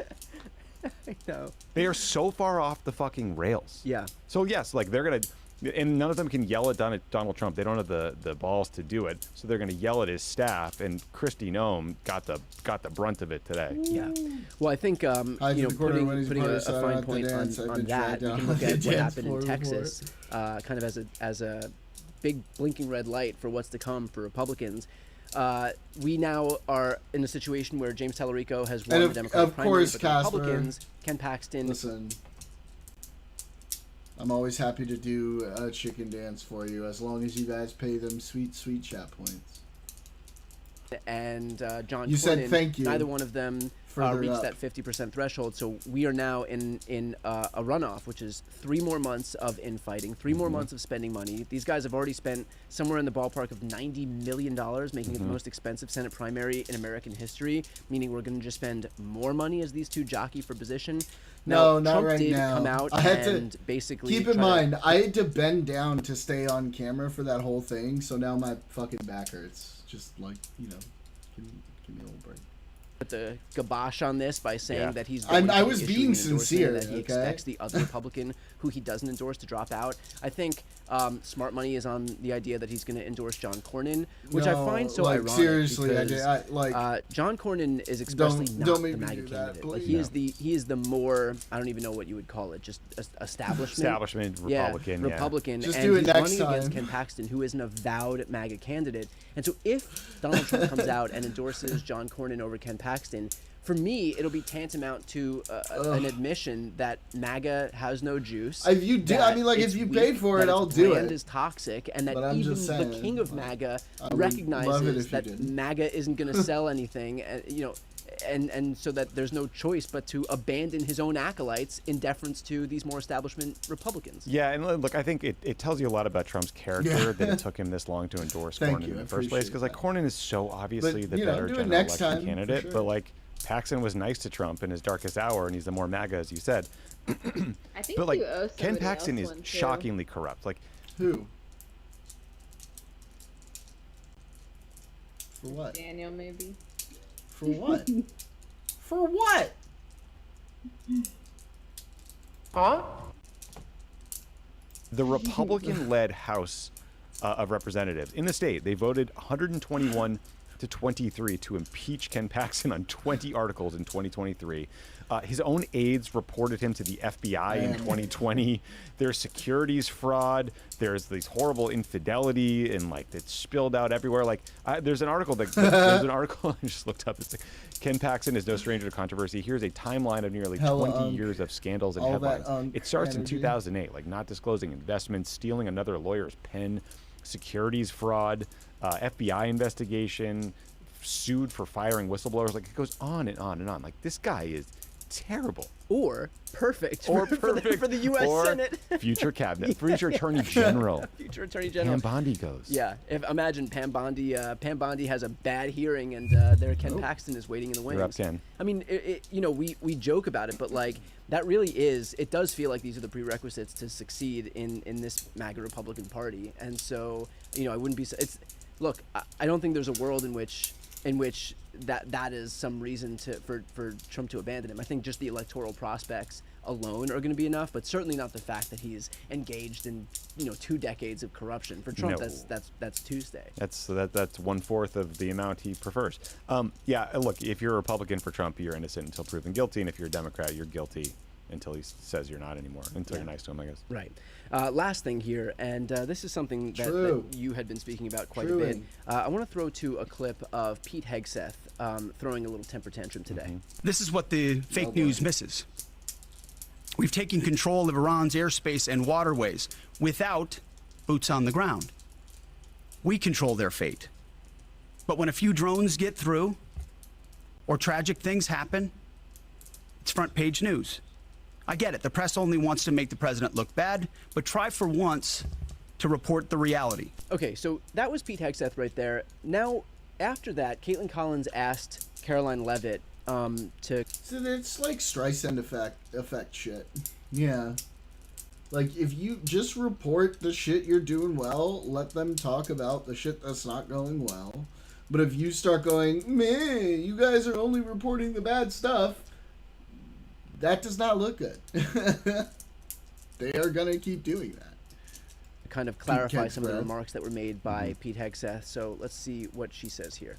Hegseth was complaining that it was front page news about these 6 service members who were killed. That's not what the secretary... Well, I have another video I think that's talking about this, so let's watch that. Josiah. White House Press Secretary Carolyn Leavitt finally emerged from hiding to conduct her first press briefing since Donald Trump launched his unilateral and unpopular war of regime change in Iran, which in turn has caused prices to skyrocket here at home and has resulted in the deaths of hundreds of civilians and Jake 6 Tapper going American in on service them? members. And among other things, in she got topics particularly for stream? flustered when pressed about comments made earlier today by Defense Secretary Pete Hegseth about those service members. And the whole thing was a shit show, and we have to talk about it. But before we do, if you end up liking this video and you want to support the channel, please be sure to hit the like, subscribe, and alert bells before you go. I got that up. All right, folks, this is one of Leavitt's worst press briefings because she is caught between a rock and a hard place. She knows the American people are not happy with this war, both on principle and with the domestic effects here at home. Again, inflation, as well as 6 service members who have been killed. And I actually want to start there. In a video earlier today, I talked about how Defense Secretary Pete Hegseth said it was, quote, fake news trying to, quote, hurt the president in order for people to talk about the Americans who have died because of Trump and Hegseth. Well, Leavitt was pressed about that by CNN's Caitlin Collins, and we're going to watch the full thing because Leavitt does not handle it well. Families. Given what Secretary Hegseth said this... You just mentioned that the president is going to attend the dignified transfer for these families. Wait, what? Given what you just mentioned that the president said this morning, is it the position of this administration that the press should not prominently cover the deaths of U.S. service members? No, it's the position of this administration that the press in this room... Precision.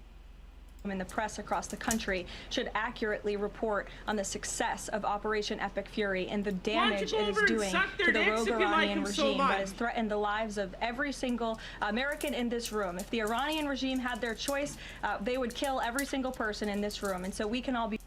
Okay, so there are a lot of people, I imagine, in the world that if they had their choice, they had the ability to, would do all sorts of things to the American people. Operation Epic Blowjob. True. Nation on Earth, at least not inherently, especially when you swore that you totally obliterated their nuclear capacity. Now, if they have the means to actually legitimately threaten the United States, then feel free to make the case. Of course, you can't, number one. Number two, it's not the job of the American people to do your propaganda for you. Part of Operation Epic Fury has resulted in the deaths of at least 6 American soldiers. Yeah, it's 6 now. That's right. It's not 4. It is what it is. Now. It just happens. There's probably going to be more. You may not like it, but that's objective news, and that's worth reporting. And you and Hexet seem to have an issue with that. Very grateful that we have an administration and that we have men and women in our armed forces who are willing to sacrifice their own lives for the rest of us in this room and for every American across the country and for every troop that is based in the Middle East. That's what these. Hexet was complaining that it was front page news about these 6 service members who were killed. That's not what the secretary said, Caitlin, and that's not what the secretary meant, and you know it. You know you are being disingenuous. No, that is what he said, and that is what he meant. He said it was fake news. He says it's fake news. It was designed to hurt Donald Trump because it was made front page news. Just because a couple of drones got through, he said, just because there are a few tragedies. You know, it's just, I get it, the press is out to hurt the president. That is what Hexet said. That's Hexet's fault. That's your fault. That's Trump's fault. Caitlin Collins is right to push you on that. But again, what it comes down to, oh, no, that's not what he meant. Okay, it is what he meant, but something else, you need to talk about something else. She just can't handle it. There is not. We've never had a Secretary of Defense. Who cares more? Get through or tragic things happen. They're not even saying Secretary of War. They're saying she's saying Secretary of Defense. It's front page news. I get it. The press only wants to make the president look bad. Yeah, as you know, we cover the deaths of U.S. service members under every president. The press does only want to make the president look bad. That's a fact. Especially you. No, listen to me. Oh, everybody in the room is like, no, bitch. Moon Bears confirmed. Yeah, classic. Especially you and especially CNN. And the Secretary of Defense. Did you hear the reaction? Everyone else in the room was like, hey, whoa, whoa, whoa, whoa. No, I'm sorry. You got 6 service members killed. It's your fault. It's Trump's fault. It's Hexet's fault. And the American people have every right to know what happened. And if the shoe was on the other foot, if this was 2024 and President Biden launched a unilateral war in Iran during a presidential election season and Carolyn Levitt was back to being the Trump campaign spokesperson and not the official White House press secretary, what the hell would Donald Trump and Carolyn Levitt be saying? Why isn't the media talking nonstop about the service members who died on Joe Biden's watch? Again, they want maximum coverage of bad things when Democrats are in power, but the expectation is that when they are in power, they get to be given a pass, even if there's a body count attached to it. No. Fuck you. That's not how it works. Yeah! About our war fighters and our men and women in uniform. He travels all across this country to meet with them, to connect with them, and your network has hardly ever probably reported on that. You also had the chairman of the Joint Chiefs, Chairman Kane, who's a brave patriot, standing alongside the secretary at the Pentagon this morning, again expressing his condolences to these families. Nobody's talking about General Kane. General Kane's probably smart enough and patriotic enough not to let those words ever leave his fucking mouth. Pete Hegseth, on the other hand, doesn't give a damn about doesn't give a damn about the American people. He cares only about himself and his political advantage alongside Donald Trump. And I just told you that the president... Yeah, I love seeing when Caroline Levitt actually gets pressed like really hard to the point where she can't handle it very well. And this is the first time where like the whole room is like, what the fuck are you talking about? Of the United States. Although I'm sure there's going to be one of those guys sitting in there who's going to be like... She's going to call on him and he's going to be like, thank you, Miss Levitt. I was just wondering, you know, the next time I'm on my knees ready to give Trump a blowjob, does he like it when you pay more attention to the tip? Does he like it when you really just caress the balls? Like, what is the best way to blow Donald Trump? pending their dignified transfer. So please, That's not making the president look bad. That's showcasing that. We expect you to cover that as you should. We expect you to cover that as you should, Caitlin. But you and your network know that you take every single thing this administration says and tries to use it to make the president look bad. That is Someone ask an Bubba. objectable fact. No, Bubba's the one who got blown. Bubba isn't the one who blew. Troop deaths is trying to make If you're trying to, if you're Supposed to say objective fact. So again, she's so flustered, she's totally off her game. She knows she's screwed here. trying to argue right now that CNN's overwhelming coverage is Trump blew Bubba. Trump blew Bubba. He blew Bubba.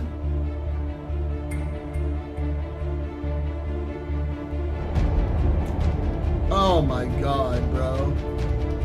People are so retarded.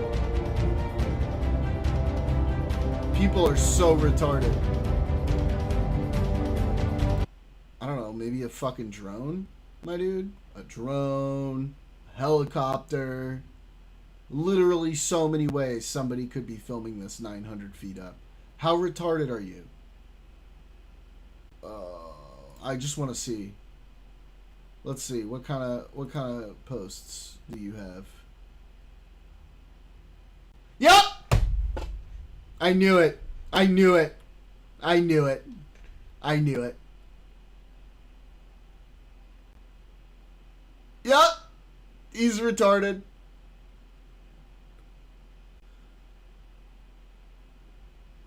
He's retarded. He's a retarded Trump voter. I knew it. Click the year. Oh. United States. Yep, he's just a retard. He's just a fucking retard. Yep, he's beta. Holy shit. As soon as I saw that comment, I was like, this guy's a retard, and I'm gonna guess he's a MAGA-tard too. And right on both counts. not negative of President Donald Trump. I think the American people would tend to agree, and your ratings would tend to disagree with that as well. Oh, so she's triggered, and even the other members in the press corps speaking up as well. Again, Levitt, per usual, has the facts wrong, is always cornered on the facts, and so instead she just throws a tantrum. Pretty embarrassing shit, but it is what P. Hegseth said, and that's on him, and that's on Trump. Here's another clip. Let's go back to the beginning. It's safe to say that thus far, Operation Epic Fury has been a resounding success. The American people disagree. The American people Okay, but like in totally, I do have a poster of Destiny on my wall. I got it at his at one of his debates. It's signed by him, actually. That was a super missed opportunity by Caroline Levitt to call it an epic success. Did he suck my dick or did I suck his? Unfortunately, nobody offered. There was no dick sucking offered. Next time there is, though, I will make sure I send it directly to you because I'm sure you're very interested in watching that. Anyway, yeah, Caroline Levitt clearly missed an opportunity to call it an epic success. Overwhelmingly oppose Operation Epic Fury. It's resulted dick sucking in deaths. lefties are useless. So you think dick sucking is very useful? Do you, hon? Interesting. You gonna come out of the closet now, or are you gonna wait a couple years? Just stay in there.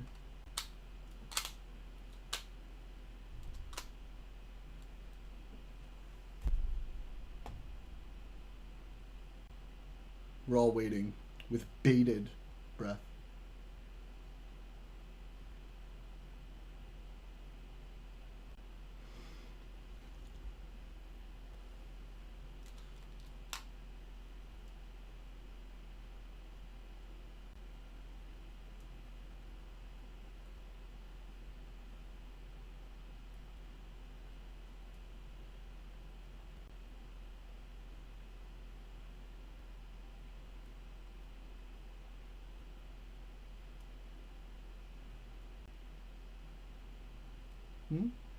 Nothing? Oh! I'm not gay, but the world can always use more cocksuckers. Yeah, so I guess he's staying in the closet for a little while longer, guys. It's like fucking Groundhog Day. He saw his own shadow. He went back in. of hundreds of civilians, 6 American service members, and is having massive inflationary implications for the economy. So doesn't seem to be the case. But let's continue. The public is viewing this. We were sitting here last week. I asked you if the president was going to make this a big part of the State of the Union, if you felt like he had to sell the possibility that he'd do strikes like this. We're now 5 days on. He hasn't done kind of the traditional speech to the nation part of it. Does the president believe the country supports the actions that he's taken so far in Iran? I think he does, and I think the president knows the country is smart enough to read past many of the fake news headlines produced by people in this room that this action was unjustifiable. Again, this is a rogue terrorist regime that has been threatening the United States, our allies, and our people. True statement. For 47 years, and the American people are smart enough to know that, and they've also been smart enough to listen to the president himself. Man? Again, no. I don't diss people who didn't go to college. I don't have a problem with that. Did you like learn a trade, or did you just like go right into the workforce? Evidence that the American people are buying this whatsoever, and that doesn't mean that you have to support the Iranian regime. We agree. The Iranian government, the Ayatollah, are and were awful. The Ayatollah is dead, but the Iranian government is an incredibly repressive tyrannical regime. That doesn't inherently justify what Donald Trump did. And I imagine if you were to poll the American people, hey, what do you think of Iran? They'd be like, oh, the government sucks. So the fact that most Americans believe that the Iranian government and the Ayatollah suck, and also believe that this war was a huge mistake, obviously there's a disconnect there, and it's up to you guys to try to rectify it, and you're failing. Obviously seen the update from the State Department on the 17,500 Americans that have already come back, including some 8,000 just yesterday. Or for that means feminist or coffee, yeah, we get a liberal arts degree. You could study STEM, you know, there's a lot more than just liberal arts in colleges.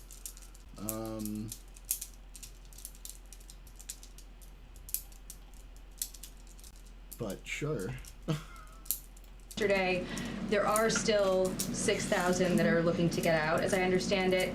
And just in the context of what you just told Garrett about the president's decision on a timeline, if he had decided to do this strike before receiving, you know, the specific intelligence about the meeting on Saturday, should there have been more done in advance of the strikes to try to get those Americans in the region resources and information to get home before day 3 of the war? There was many signs it's like every put time, out by the State Department. That is one thing that's kind of crazy.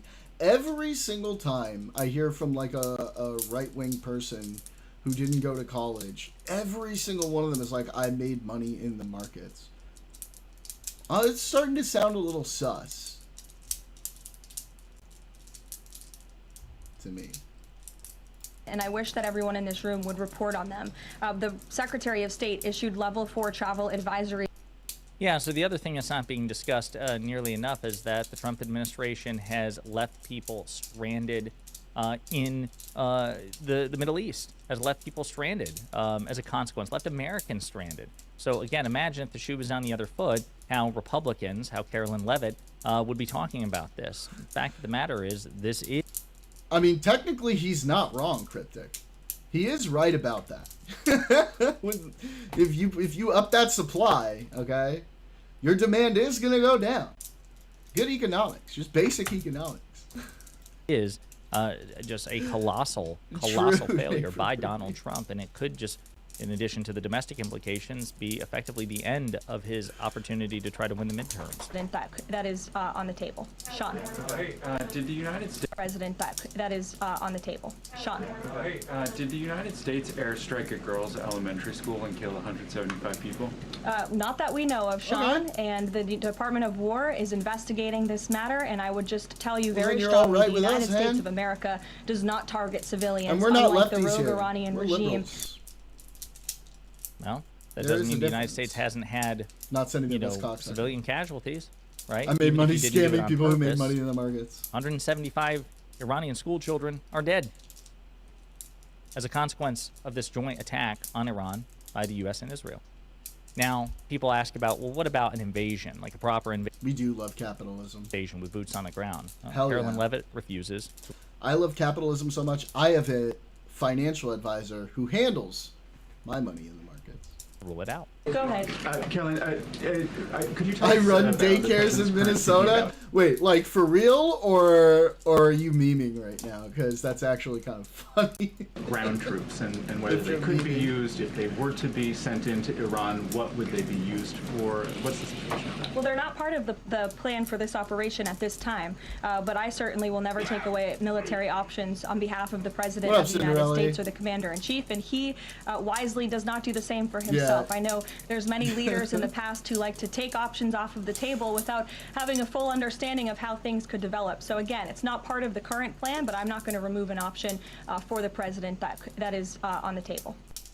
So again, she makes it very clear that boots on the ground are indeed on the table. So when people tell you they're not on the table, you can just refer them to Trump. Not on the table. Both of whom have publicly said, yeah, it's an option. They're actually very much on I the just wanted to get back to What children? Okay, he's question. memeing. So those four He's objectives memeing. that you It's the meme. read out, It's do the not Nick Shirley necessarily include meme. regime change. If those objectives were achieved and the Islamic Republic still existed, would that be an acceptable outcome? That's a hypothetical question that I'm not going to engage in. Again, right now, the President and the Commander-in-Chief are focused on executing the success of Operation Epic Fury, which we are already doing Baby, so in a very what are tremendous you and doing? impressionable way. Stephen. It's an extremely important hypothetical question, and it really was does supposed to suggest only that, be again, you one. all are interested in it's regime okay. change. See, they're sending mixed signals. Rubio and based Hexa, they're on going this. back and forth on they if they killed should the send Ayatollah, troops. so that's a decapitation Sending ground strike. troops. Yeah.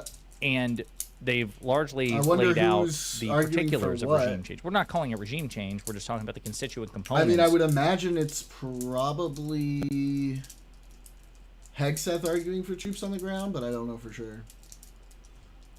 Draft Nick Shirley, let him fight this war. Rubio's pushing back, yeah. Not the Shirley Temple.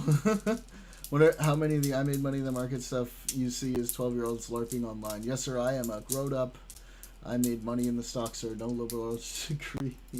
That would manifest in regime change. Well, it sounds like 6 of one, half a dozen of another, right? You're just saying the same thing in a longer way. And that's probably why Levitt got defensive when that Hill reporter, and I'm blanking on his name, but he triggered the shit out of her in a previous press briefing, asked a really clever question. And she could have said, well, no, listen, if it's not in the list of objectives, it's not a priority for us. Instead, she got defensive because he cut to the heart of it. It's very clear that there are at least a lot of elements in the Trump administration interested in active. I don't think so, Barcode. His presidential ambitions are way too high for him to leave. I really don't think so. Regime change. The President had a feeling, again, based on fact, that Iran was going to strike the United States, was going to strike our assets in the region, and he made a determination to launch Operation Epic Fury. I don't think it's at the point yet where people are going to start jumping ship to save their careers. I don't think it's there yet.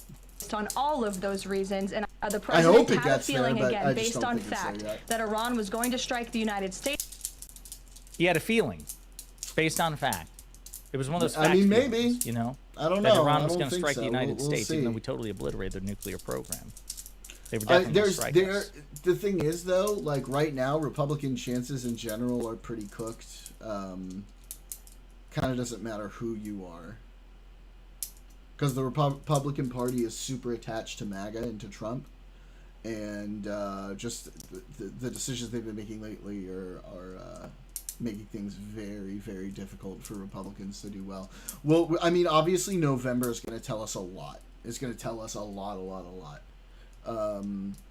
We can like look at polls and make predictions now, right? But the real meat, the real knowledge is going to come after those votes in November. We'll see how strong it goes for Democrats then. If it's like really, really crazy, then yeah, you might see people considering leaving. But even then, like MAGA is so tied up with the Republican Party right now, it just might not be something that you can get rid of.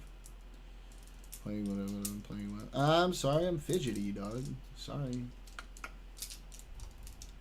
Fidget cube. I know. I've been accused of making a lot of noise doing that. Interesting. It's just the whole thing is a total shit show. I'm looking at other clips here. I want to end with this one because, of course, we mentioned that in previous videos that the economy is going to feel an inflationary spike because of Trump's war. It's already happening at the gas pump and other places. Carolyn Levitt was asked about that and did not give a very satisfactory answer. It is the president's belief and his economic team's belief that the economy continues to be very strong, it's robust, and will be able to weather any of the temporary impacts of Operation Epic Fury. Well, good luck with that. The American people tend not Still to have forget, support for Rubio if he American stays. people Yeah, also like have I just don't necessarily see this being the thing that makes him leave. There's so much that he still wants to do there, especially when it comes to Cuba. Cuba's like his golden goose, so I think he would not leave as long as Cuba is not the way that he wants it to be. I actually think this Iran thing could potentially be a bump in November for the GOP. I mean, it kind of depends on how it goes. Right now, it's not looking very good. What noise have I been accused of making a lot of? This. Possible. But, folks, there you have it. That was a total disaster for Carolyn Levitt, even by Levitt standards. And it just goes to show how, even though she is a very skilled propagandist, she is by far the most effective of Trump's press secretaries. She's kind of the culmination of the MAGA press secretary. What Trump has done is well beyond even her ability to effectively lie, gaslight, and deflect. So you can even see it in her face. You can hear it in her voice. She's screwed because Trump screwed her, because Trump ultimately screwed himself. In the meantime, let me know what you think in the comments. Right. Let's see. I'm gonna learn you some manners, boy. When a few drones get through. Do you not think it's going to be good politically for Republicans? It seems very kind of... Yeah, because it does seem to be splintering a lot of people, maybe, Rudy, because there's a lot of very much no-war MAGA Republican people that are just not happy with this at all. Or tragic things happen. It's front page news.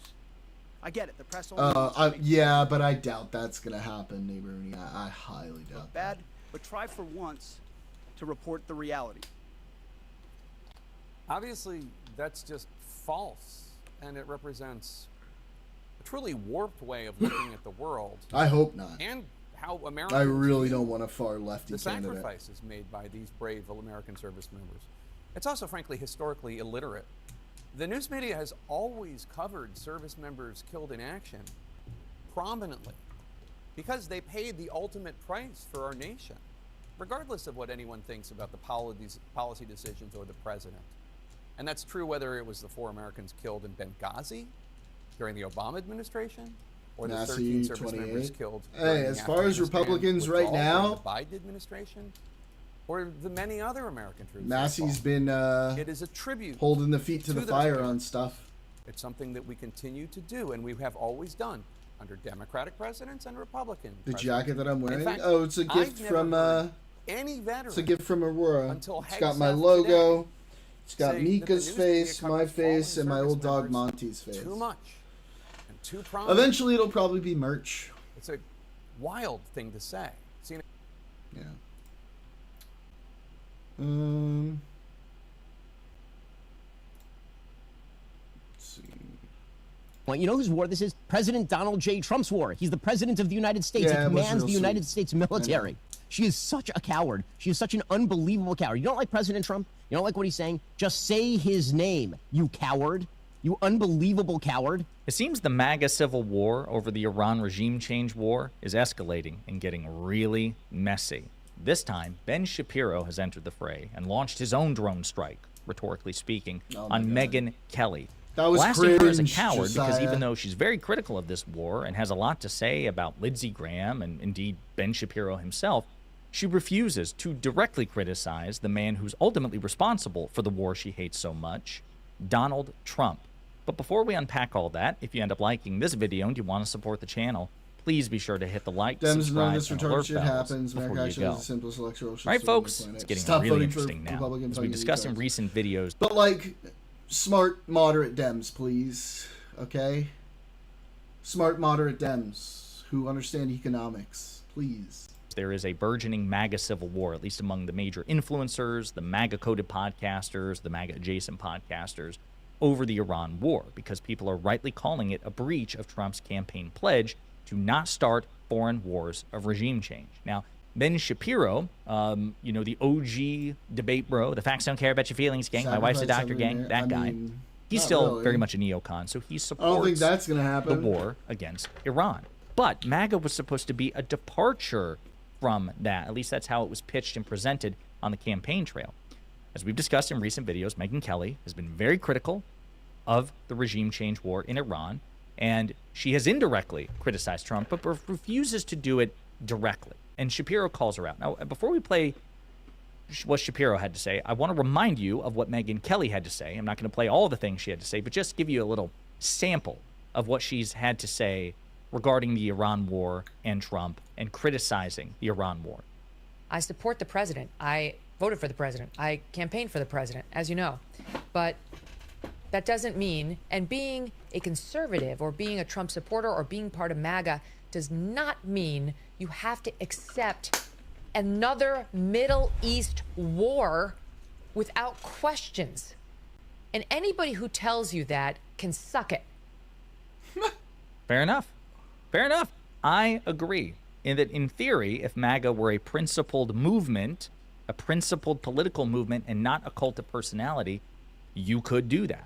Now, as I mentioned in my video yesterday about Megyn Kelly, she was indirectly telling Trump to suck it. She didn't do it directly, but Trump himself says, no, I'm MAGA. I wouldn't go that far, Cryptic. Anything I say, any stray thought I have is MAGA. MAGA is me. And so if I create this regime change war in Iran, by definition, if you are MAGA, you must support it. So again, I would argue that Megyn Kelly indirectly told Trump to suck it. I don't know if she'd ever tell him to his face. But what's interesting is Ben Shapiro raises an interesting point. If you're so critical of this war, why won't you criticize the man who started it? Take a look. Controlled by the Jews. That is essentially the claim that he is making. Megyn Kelly has also jumped on this bandwagon, apparently for the clicks and giggles of it. No one should have to die for a foreign country. I don't think those 4 service members died for the United States. I think they died for Iran or for Israel. I mean,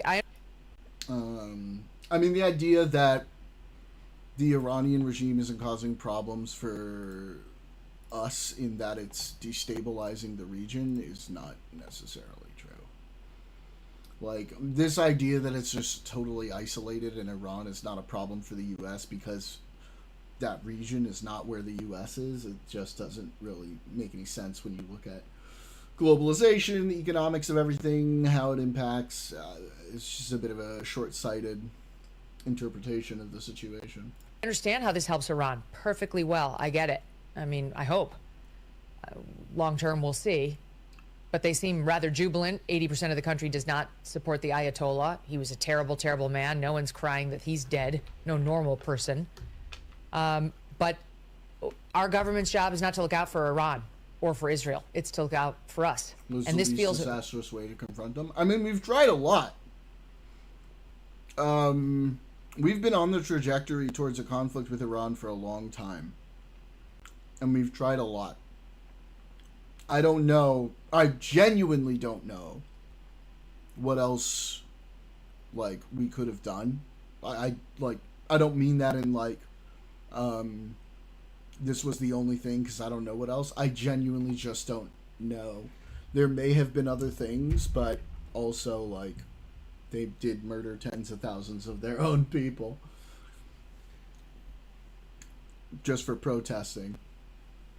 They continuously fund proxies in the Middle East that continue to destabilize the region. One of the most economically important regions in the world. I mean, they're just a thorn in the side of everybody.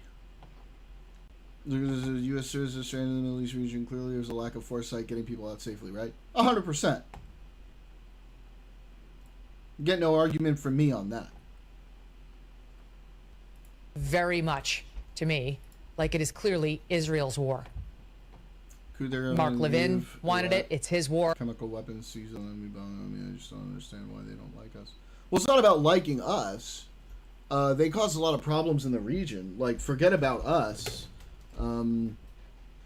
There's destabilization in the region because they continuously fund different organizations that do just that.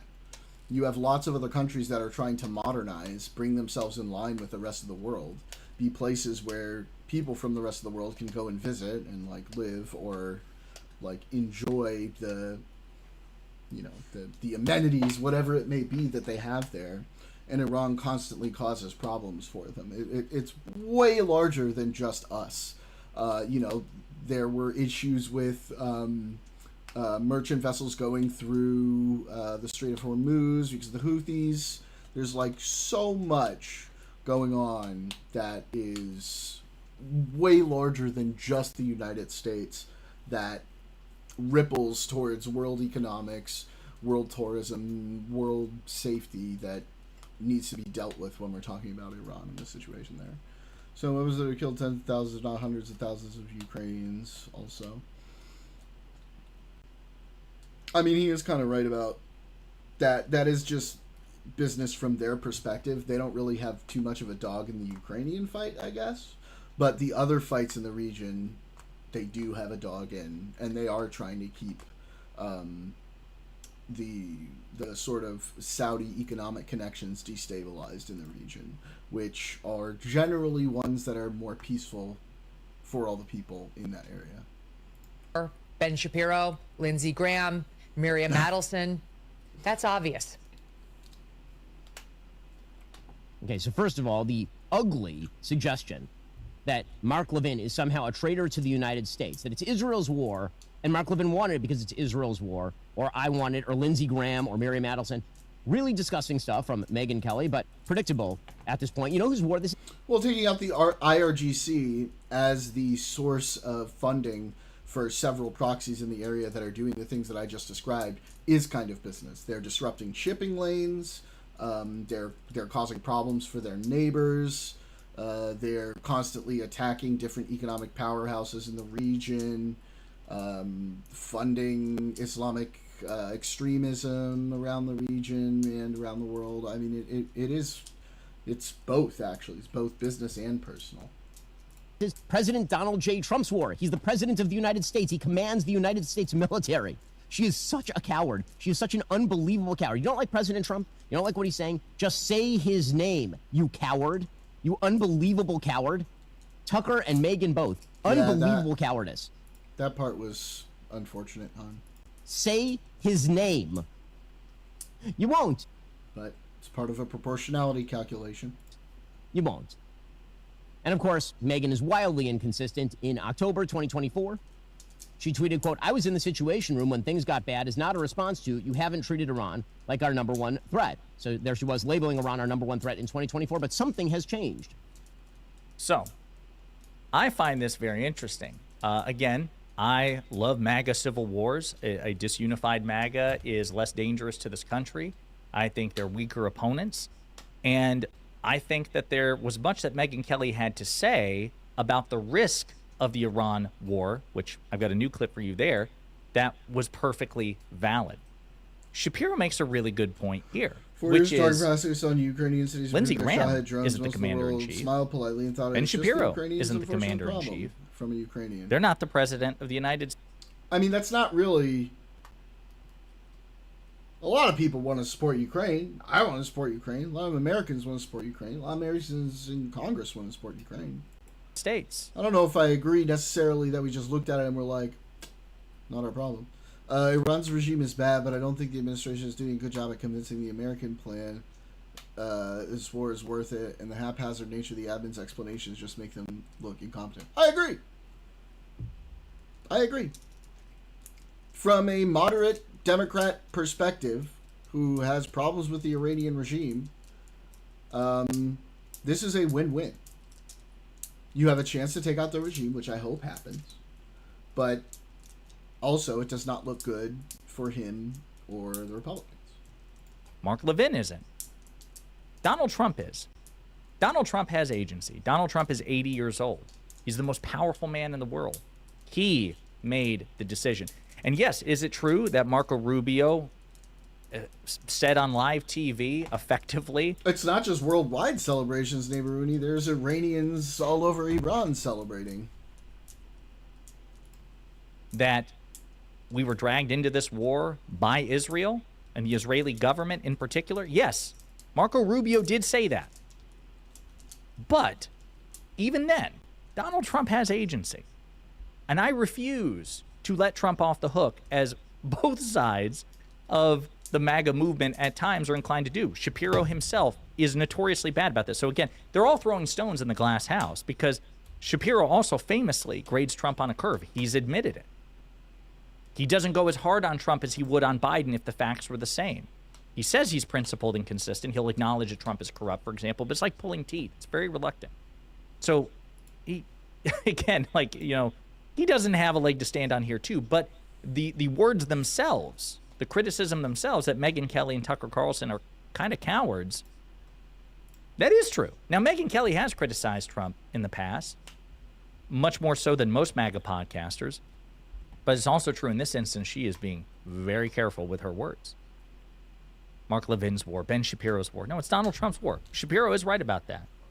Even if the United States government was outmaneuvered by Benjamin Netanyahu and the Israeli government, which again, Marco Rubio admitted, then they tried to walk it back.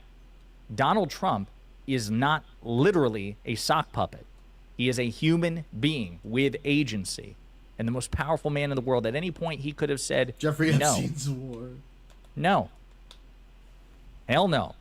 I made a commitment. One American citizen who was a fucking terrorist who was living in Yemen for years and was protected by Yemeni terrorists. I mean, like, no tears shed for that piece of shit. And to my MAGA base and to the American people, no foreign wars of regime change. Israel, if you want to strike Iran, so be it.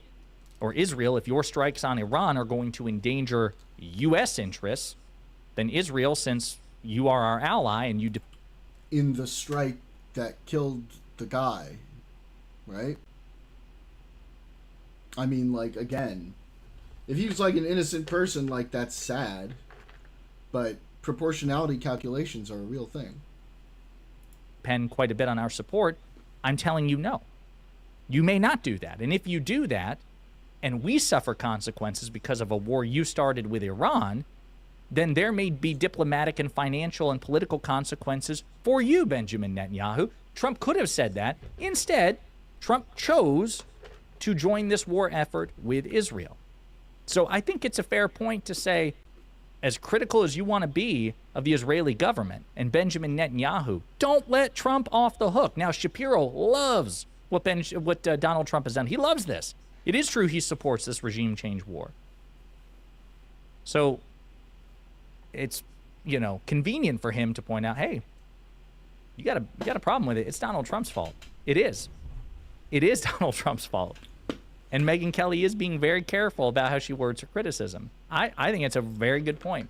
It's one of those things where it's like, oh, Megyn, that's a good point from you. Shapiro, that's a good point from you, too. The dude that he drone struck was an evil terrorist who, like, I think he had ties to, like, 9/11 or, like, Al-Qaeda and shit. The dude was a piece of scum. He was an actual evil piece of shit and had used his American citizenship because he was born here, even though he'd left years and years and years ago, and basically had no real connections to America anymore, aside from the fact that he managed to hold on to his citizenship to prevent anyone from coming after him before. Obama consulted with many, many lawyers before doing the strike and made a calculation that it would save more lives and keep more people safe to kill this piece of scum, right? Because that's what he was, a piece of scum, rather than let him live. I don't understand why the government said he was... It's not just our government, other governments too. It wasn't just our government that said that. It's because both sides, of course, suck in this MAGA civil war, which is why it's so fun to cheer on.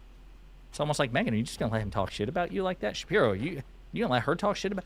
They need to be fighting each other. Now, with that in mind, having acknowledged that Shapiro is right and that this is Donald Trump's fault more than anybody, and if you have a problem with this, you shouldn't be blaming the people around him. You should be blaming the man who ultimately made the decision. I want you to see this clip, this more recent clip from Megyn Kelly, pointing out the parallels, at least initially, between this regime change war in Iran and previous regime change wars that actually helped create the MAGA movement as we know it. Here's what's so scary to me.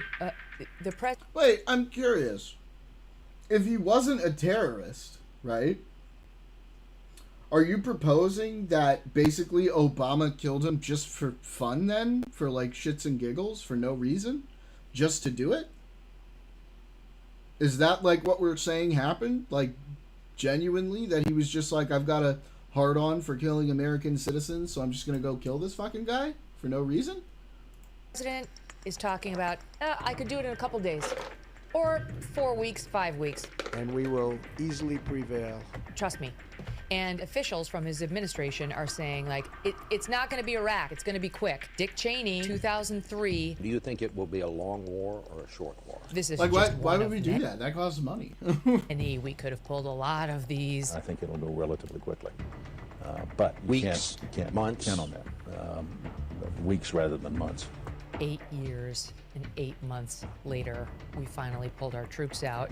It was not weeks, it was not months, it was nearly a decade. It took us trillions of dollars and thousands of lives to try to pacify Iraq, which was less than a third, almost a quarter of the size of Iran.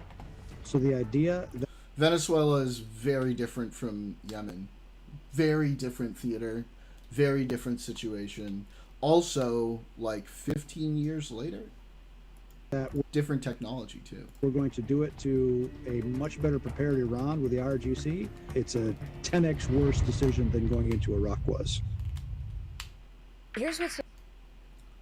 I think that's a very good point to, at a bare minimum, if you're a conservative, be skeptical about this. Again, he promised no foreign wars of regime change, and even if you want to just assess this one on the merits, we have every reason to believe this will be different. No valid reason to believe. Excuse me, every reason to believe that it will be the same, and no real valid reason to believe it will be different if you're trying to affect regime change. As effective as the United States, air power is, you're probably not going to be able to affect regime change with just air power. You're going to have to send in boots on the ground. So again, who knows what the hell will happen? Yeah, like I didn't support the way Trump went into Venezuela necessarily to capture Maduro, but that being said, Maduro's a massive piece of shit, and I'm not exactly sad about it. But this MAGA civil war is only ratcheting up. I guarantee you Megyn Kelly will fire back, proverbially speaking, on Shapiro later on today, if she has not already. I just haven't seen it at the time of recording. But yeah, if you criticize this war, as I do, the person primarily to blame is not Lindsey Graham or Ben Shapiro or indeed even Benjamin Netanyahu. It is ultimately Donald Trump himself, because he could have said no. He had the authority to say no, and instead he said yes. So it is convenient that Megyn Kelly has a lot of smoke directly for people with no power, no authority over this conflict, but not the man who actually did it. So, okay, Josiah. It wasn't so very long ago that the Western world was trembling in its boots. Decades after the Cold War, from Ukraine to West Africa to the South China Sea, the US and Europe's longtime adversaries were all preparing for violent days ahead. At the time, they were called the Axis of Upheaval, a four-way alignment between China, Russia, Iran, and North Korea, working together at unprecedented scale with America and its entire global alliance in their sights. But spin the clock forward to early March of 2026, and Iran is learning the hard way what the Axis of Upheaval was really worth. Right now, American and Israeli warplanes are laying waste to targets across the country, and a growing alignment of European and Middle East. Yeah, I saw that about the Kurds. I mean, like, they definitely have a motivation to do that, Cryptic. If there was a group that you could try to do that with, I guess it would be the Kurds, but at the same time, I don't know why they would want to work with Trump after he, like, totally abandoned them. Eastern powers agree. No matter what happens afterwards, the Iranian regime must go. Flashback to the Axis of Upheaval, I would expect to see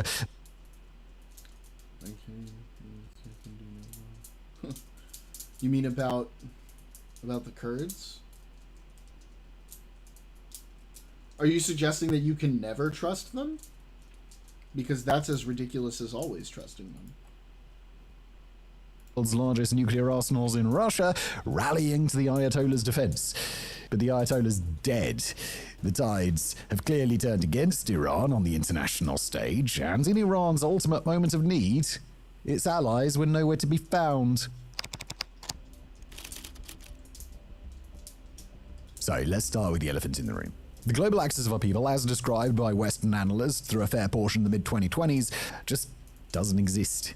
Although they might work together on a range of strategic pursuits, Russia and China are not formal allies, and neither of those nations have agreed to any alliance with Iran. Their interests generally cluster in the same direction, and those interests have led them to share military hardware, back each other up diplomatically, and otherwise support each other in deep and fascinating ways. But geopolitical collaboration and alliances, they ain't the same. Of course, geostrategy is a tricky thing, and just because two nations don't have, say, a mutual defense clause or a formal alliance on paper, that doesn't mean that they aren't working together in pursuit of a broader plan. In fact, as one Western defense expert put it for our Warfronts team recently, it would be fair to say that the level of alignment between Russia, China, Iran, and North Korea today is considerably greater than the alignment between Japan, Germany, and Italy at the outbreak of World War II. So even though Russia, China, and Iran weren't formal allies before the United States and Israel began their current offensive, there was ample reason to wonder if that attack could be the moment that Russia and China drew their line in the sand. Alliance or no, an outside observer could argue that Moscow and Beijing regard Tehran as a vital strategic partner, or that if world powers are playing a constant real-life game of Risk, that Iran has become the sort of ally they would do anything to protect. But as it turns out, well, it's just not the case, is it? I mean, it's still early in the ongoing Iran conflict as of the time of writing, but when it comes to Russian or Chinese intervention, this is one of those times when we really don't... I don't know, Han. I think I don't really like to make blanket statements like that. I think I like to take it individually, situation by situation, and figure out if a thing is justified or not, right? Morality just isn't that black and white. Sometimes you gotta kill a fucker.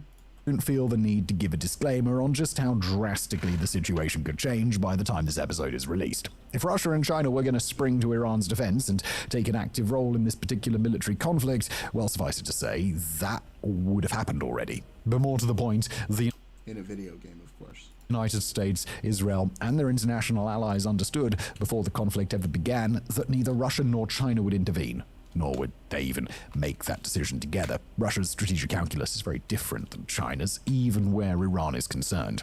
This time, though, Xi Jinping and Vladimir Putin agree. The loss of Iran may be unfortunate, but it's simply... Okay, but that's kind of an empty statement. Sure. Everybody has their own opinions on who are the good guys and who are the bad guys. I live in a liberal country with liberal values. I believe in individual freedom. I believe in the idea that you should be able to live your life how you want to without being threatened by violent, extremist religious death. There are extremist Islamists who believe the opposite of that. I think it's worth it to fuck those motherfuckers up to protect the values of liberalism and freedom. The way that I see it. Rather than things like extreme Sharia law, for example. Not worth going to war over. To understand why, we've got to start with Russia, where the world's most volatile nuclear strongman has chosen to back down from yet another fight.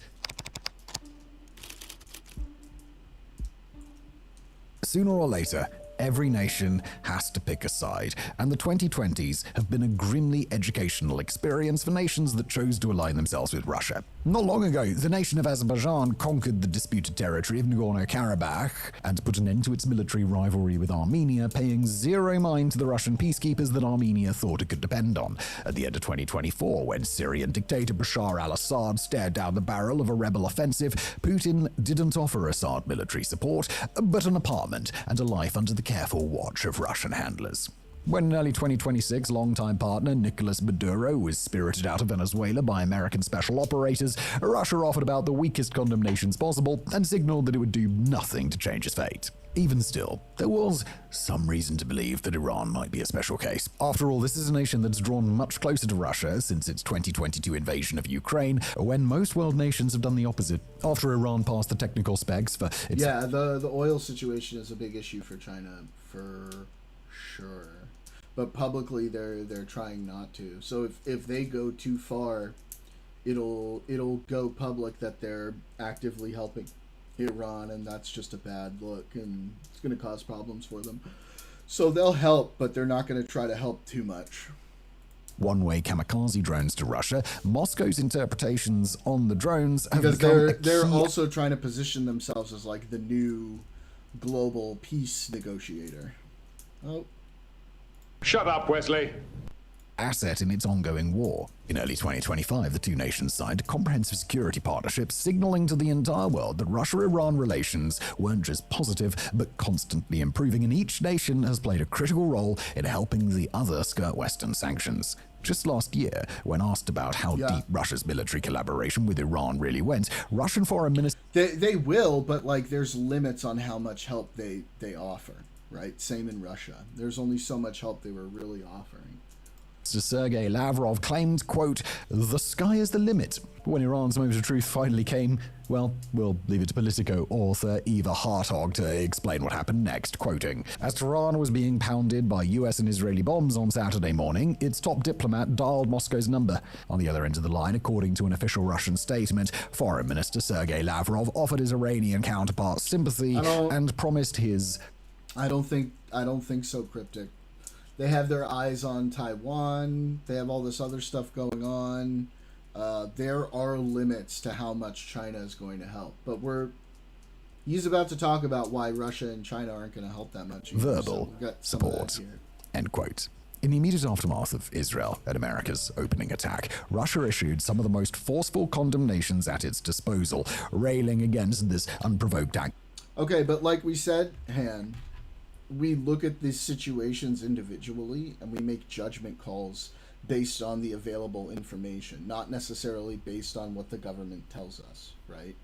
So to be like, to characterize our positions as the government told me so is not really very good faith, because we've explained certain situations like, you know, for al-Awlaki, there's a lot of evidence that this guy was a terrorist, not just from the US government, but from other governments as well. So we look at Alex Preddy, we have video showing what he did. We know what he did for work. There's a lot of other surrounding information that informs us on it, just like it does with al-Awlaki and with other situations. So again, to characterize that position as the government told me so is not, that's just not an accurate representation of the argument. Of aggression against a sovereign nation, and insisting that Trump and Netanyahu were, quote, plunging the Middle East into an abyss of uncontrolled escalation. Russia raised the specter of radiological warfare while simultaneously accusing Iran's enemies of using its nuclear program as false pretext for an attack. When Iranian state media confirmed that Supreme Leader Ali Khamenei had been killed in the opening salvo, Vladimir Putin personally condemned his death as murder. Behind the scenes, however, it quickly became clear that Russia... Okay, Han, I'll say it again, okay? There's a lot of other information surrounding a lot of these different scenarios that leads us to come to the conclusions that we have. We are not just going over purely on what the government says. Iran's involvement, for example, in proxies in the region is very well documented, not just by the American government, but by many, many, many, many, many other governments. It goes far beyond just the American government. Al-Awlaki, same deal. There's a lot of other governments that corroborate that information. Okay?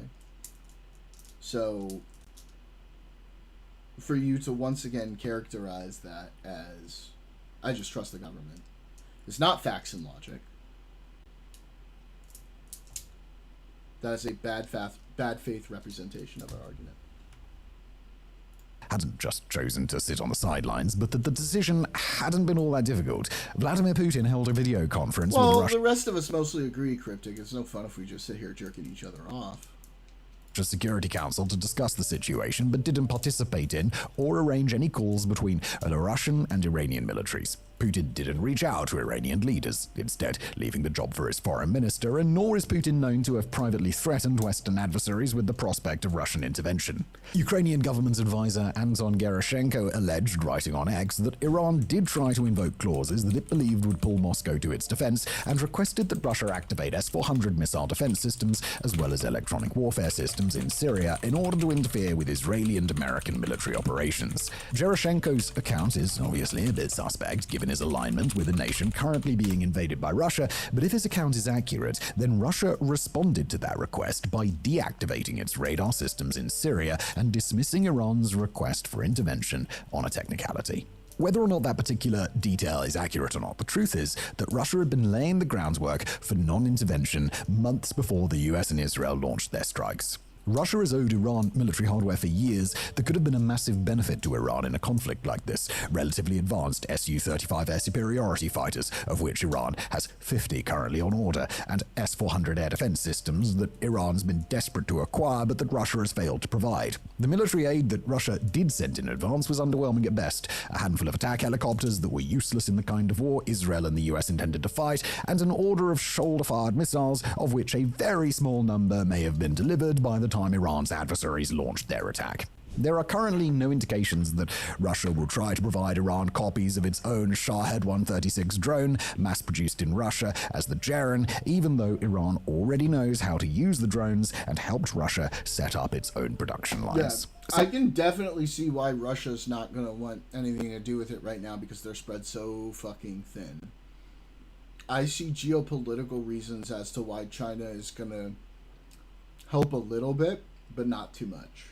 Russia isn't coming to Iran's defense, but we'd certainly forgive anybody watching this at home if you come away from that assessment a bit confused. After all, this is the same Vladimir Putin who's been invading his sovereign neighbor for 4 years and has positioned himself quite deliberately as an arch-enemy of the global West. But despite Putin's rhetoric, Russia's reasons not to intervene here are largely pragmatic, starting with the war in Ukraine. Russia simply doesn't have combat capacity to spare right now, and certainly not at a scale where it could rival the US and Israel in a conflict some 3,000 kilometers away from Moscow. I mean, that's not surprising. We all knew that, Cryptic. I mean, we looked at how many people have used AutoPen throughout history, that there were like forms of that even in like the early administrations. It was such a stupid fucking line of attack to try to go down. It's not even surprising. Russia has neither the equipment nor the military infrastructure to battle for air superiority over Iran, and if it can't counter the US and Israel, it's best not to even try. On the ground, it lacks the troops to spare, with Western officials relating to war fronts recently that, as of now, Russian battlefield losses have exceeded recruitment numbers for 3 straight months. Across the globe, Russia is under mounting pressure from many angles at once, and it simply can't afford to... This calls for a... risk even the appearance of allying with Iran, let alone a military overextension. It's recently been burned over Starlink, and it's watching as Ukraine is about to start European Union accession talks in the near future. It can't support Iran's wartime conduct, as Iran has started to attack energy infrastructure and civilian targets across the Persian Gulf, especially in nations that Russia needs to keep close, like Saudi Arabia, Qatar, and the Emirates. Even worse, Ukraine is already coming to those nations' aid, offering to send expert troops to assist with their air defense. Russia cannot afford to be on the other side of that equation, helping Iran bomb its rich and influential Gulf allies, while Ukraine... I think you need to stop looking at it in terms of the government does this and the government does that, and start looking at it in terms of individual situations with their individual surrounding pieces of information. That seems to be a much more logical way to approach geopolitics. Ukraine helps to defend them. Peer deep into the mind of Vladimir Putin, ignore all the other atrocious that's probably happening in there, and maybe you'll find real frustration that Russia must abandon Iran in a time of need. But the decision is already made, and for Russia, the alternatives are simply untenable.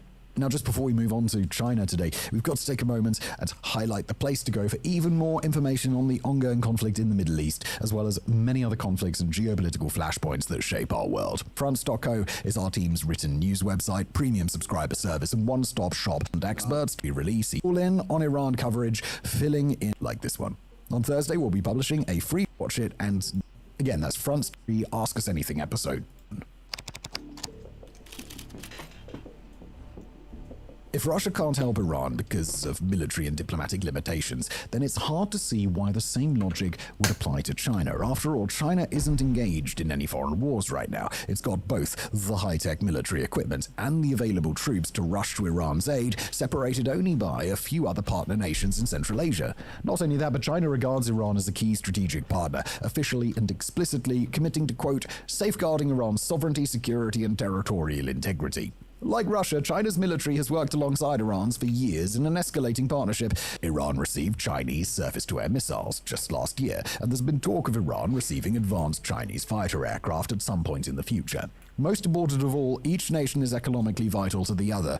These days, under heavy Western sanctions, some 90% of Iranian oil exports go to China, accounting for well over 1/10 of all the oil that China receives by sea. China buys its Iranian oil at a discount. It relies on Iran as a key part of its global Belt and Road initiative, and it's agreed to pump some $400 billion worth of investment into Iran over the coming decades. But in China's case, it's likely that intervention over Iran was never a possibility that Beijing seriously considered. Take Iran out of the equation, and China's global strategic stance is simple. China does not go to war, ever. FYI, hon, the argument that you're making there is about Joe Biden being unfit to hold office, not about Otto Penn. Just so you know. The argument you made there is not against Otto Penn, it's against Joe Biden being fit to hold office. For anyone.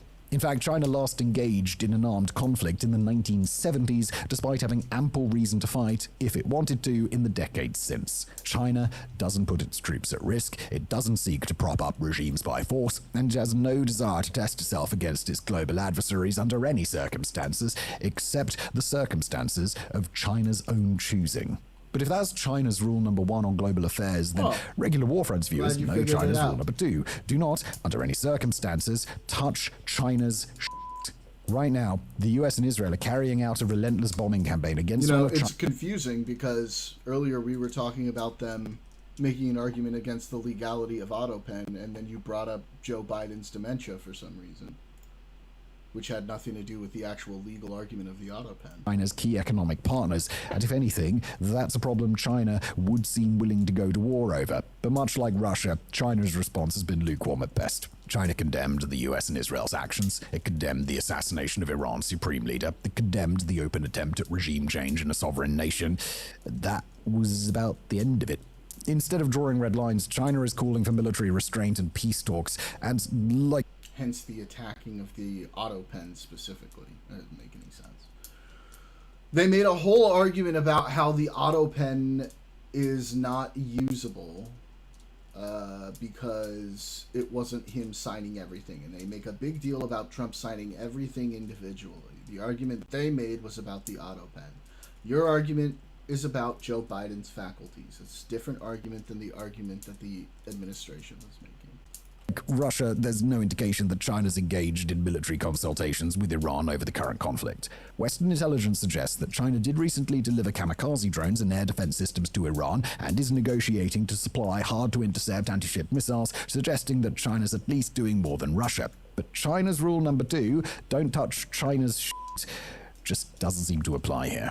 The reasons for this are twofold, starting with the fact that right now, not very much of China's is actually made it into Iran. Despite that price tag we mentioned earlier, $400 billion worth of future cooperation, less than 1% of that investment has actually made it to Iran. That's barely a rounding error for Beijing, and it's not nearly enough to get Beijing involved in a conflict. Then there's Iranian oil, which is certainly important to Beijing, but the situation isn't black and white. The only country that delivers more oil to China than Iran is Saudi Arabia, and combined with the other Gulf states, China receives well past double Iran's contribution. Iran is deliberately targeting Gulf energy assets, including a refinery that supplies some 17% of Saudi Arabia's oil exports, and a Qatari liquefied natural gas terminal that supplies 20% of the world's LNG supply. Hundreds of thousands of Chinese nationals live in these countries, and China has poured incredible sums of money into regional partnerships there, just not with Iran. So, from China's perspective, who's really touching China's shit? Is it Washington and Jerusalem, who've mostly avoided Iranian energy targets, or is it Tehran, currently blowing Gulf energy installations into oblivion? From there, Iran's situation still manages to get worse because though its oil supply to China is technically under threat, China may not have much reason to worry. Venezuela is a really valuable test case here, and in Venezuela, when the United States came charging in, the oil kept on flowing out. Not as much of that oil went to China, but that's just politics, and China knows that the oil market needs customers and continuity more than Donald Trump needs to feel as if he's withholding something from Beijing. Add to all of that the fact that Beijing publicly opposes Iran's nuclear program, and Iran starts to look like an acceptable loss.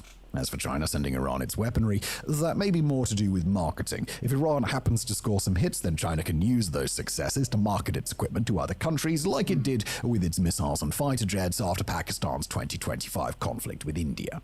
In a way, Russia and China have delivered Iran the ultimate geopolitical insult. They don't hate Iran, they aren't condemning Iran, but at the end of the day, they just don't really care that much. After decades of loyal partnership and recent years where Iran has clearly believed that its relationships with China and Russia were growing far deeper, Iran has been discarded. It's I don't think Simon would ever do that. too inconvenient to defend. It isn't valuable enough to save, and for Moscow and for Beijing, it'll be easy enough to forget.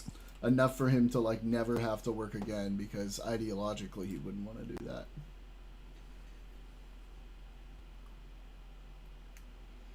that. Not pro-Nazi shit, I don't think.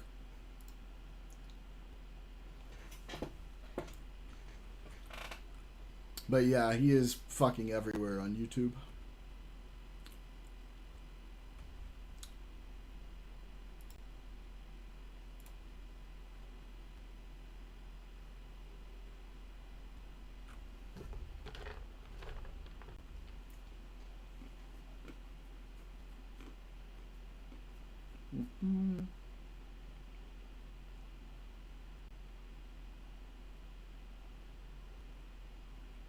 Let's see. Yeah, so everyone will be affected by this war one way or another. In the markets, oil prices are the thing that it's concerned about. The White House now trying to limit the impact of the war on energy prices, which are going up. President Trump announced he ordered the U.S. Development Finance Corporation to provide political risk insurance and guarantees for all maritime trade through the Gulf. He also vowed that the U.S. will ensure the free flow of energy to the world and that the Navy would escort tankers through the Strait of Hormuz if necessary. Now, the Strait of Hormuz is one of the world's most vital shipping lanes. You can see it at its narrowest point. It's only about 21 miles wide, basically a pinch point that has been effectively reduced to just a trickle now. About 1/5 of daily global oil production passes through the strait every single day. That is a total of about 20 million barrels of oil. Here's a look at how this oil makes it to the rest of the world. The Energy Information Administration estimates that 84% of the crude oil and 83% of liquefied natural gas that moves through the strait in 2024 went to Asian markets. And in total, about 38% of oil alone went to China. CNN's Eleni Jokos is in Abu Dhabi with more on this story. What are you learning about what is happening here, a very important thoroughfare for oil? Yeah, exactly. And, you know, seeing that picture, you can see the choke point, but you also need to understand this is such an important artery to move energy products to specifically Asia, as you say, and even the rest of the world. And closing this Strait of Hormuz has unbelievable impact on oil prices as well as gas prices. Now, oil prices at this minute are slightly softer, but you've got to remember over the last 5 days, Brent crude has increased by around 12%. So this is a confluence of issues that we're seeing playing out right now. Firstly, you've got a lot of tankers, big vessels that are already loaded up. They're just standing by to try and get through. And because the war risk premium has increased so dramatically, President Trump is intervening to try and mitigate this enormous disruption by saying that they're going to bring in the Development Finance Corporation to assist, and then importantly also saying if needed, they will be escorted by the US Navy. Speaking to experts, I've heard that they're not really sure how this is going to be implemented or whether it will work. They also say don't expect volumes to increase pre-hostility levels. In fact, there's a lot of reticence because shippers have actually suspended their operations in fear of what's to come. The Iranian Revolutionary Guard has specifically said that not a drop of oil is going to pass through the strait. We are hearing from analysts that a few tankers have been able to pass through by switching off their satellite systems, and a lot of them are operating in the dark. Make no mistake here, you're also seeing another supply shock coming through, and this is because you're seeing the Iranian government coming through and targeting critical energy infrastructure across the region, from Oman to here in the UAE and also in Saudi Arabia, that important LNG terminal in Qatar, where Qatar has completely suspended the gas production there that supply around 20% of total gas around the world. We're also hearing news that Saudi Aramco's largest oil refinery, there was another strike there again, attempted strike. Damage has not been assessed as yet, but this is the second in the last 48 hours. So this is pretty serious, where you see energy infrastructure coming into question. The worry is, are we going to see more capacity being taken out of the market? If that is the case, expect much higher oil prices that could feed through into inflation in the United States. Yeah, this is one of the ways to impact everyone across the world, and you're seeing Iran do that, but it will also impact Iran as well. So we will have to see how this goes, but a lot of concern this morning about energy prices, and for good reason. Eleni Jolkos, thank you so much for your reporting. Appreciate that. Well, as Eleni was saying, Qatar announcing it is halting production of liquefied natural gas, LNG, after reporting attacks on its infrastructure. Let's get more then on the concerns facing these energy markets with Robin Mills, who's the CEO of the Dubai-based consultancy firm Kama Energy. It's good to have you. This is an important story, and we've just been discussing, you know, the fundamentals not really reflecting certainly what we're seeing as far as the markets are concerned today. President Donald Trump says the US Navy could escort tankers, promising to, quote, ensure the free flow of energy to the world, and has ordered political risk insurance support to keep trade flowing. What do you make of these offers of support at this point? And, you know, is this going to calm the market, or does the risk of drones and other ballistic missiles really make this a sort of fundamentally different kind of crisis, Robin? Yes, thanks, Becky. Well, look, this is huge news. It's incredibly important for the global economy, the stoppage of the flow of oil and also liquefied natural gas out of the Gulf. And, you know, we see the Qataris have closed down their LNG facilities, partly because of these attacks, which don't seem to have caused serious damage.